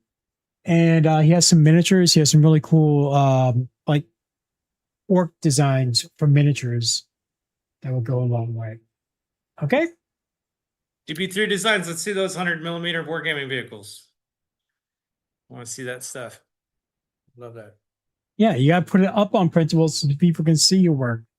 True that. But and then also I don't have the thing, but like I said, if the community really wants like a community night of painting and everything else, we can try to schedule it for like we can start things off maybe once a month. Maybe see how it goes and then go from there, But that's if the community wants it. And that would be on our Discord server. I don't have the link right now. My hands are all painty. My hands are all painty. They're all a mess. I don't feel like going near my other PC. I'll be down for that. All right. So I think we're going to wrap it up. Thank you very much to Ed for hanging with me. Happy to be here. Giving me some tips and tricks and completely cheating because he printed a smaller one, so his is done. Where mine is like I'm not even halfway done. And if you look at the outside, I'm not even halfway done because someone cheated. But that's okay. Sorry, you also made yours bigger than the regular model, so because I already explained why. Handicap. I know. I'm not handicapped. I'm just compensating. I'd say you're handicapped. It's like a handicap, like a golf. You know what I mean? Like you made it harder on yourself. No, that's fine. That's okay. Just elderly abuse. But all right. So how the hell? Because now I have to do this. Okay. Wait. Why is that? I don't know. What did you break? I didn't break. Wait, why is that running? I don't know. What screen am I on? I'm going to sneak peek at the next miniature terrain piece that I got to do while you're figuring out your technical difficulties there. Check this bad boy out. Look at that. It's like a little elven tower. No, I switched on one screen and was like doing the countdown. Like, wait, what? Wait, go back. Okay, good. There we are. Because see, now I am notorious for botching this up. Well, don't do that. No, I can't help it, man. Because see, like I stream on, I have a separate account for Twitch, and I know some of my friends, they would sit there, find my Twitch account. There's certain things you can do on a Twitch account, even though the user is not streaming, depending upon certain setups, and they would definitely torture the living hell out of me. Nice. That sounds Yeah. fun. We should incorporate that No, you should. with you and Tommy. No. Hold on. Nope, that's not what I want. That's definitely not what I want. I thought it was that. Is it this? Nope. I'm sure all the viewers. I have so many windows open right now, and I can't stop the stream. Close your tabs. No, I must have 20 tabs open. It's a sign of mental. Okay, so maybe the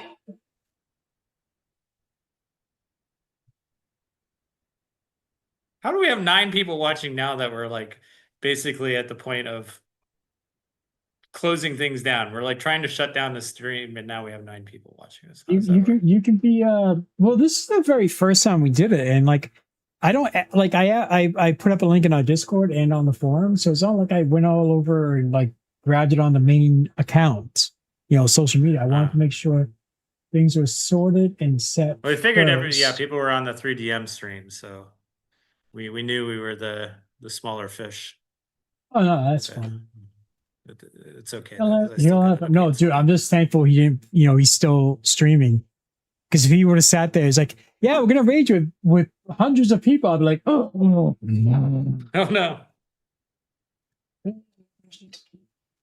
Let me do this way then. Hold on. I believe in you. I don't.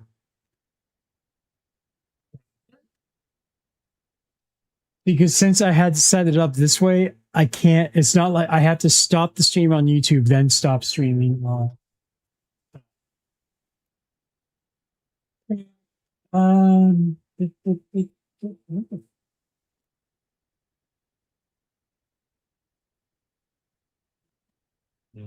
Notifications for the channel, though. Maybe a better way to reach the audience. Because probably, I mean, I have a very small group.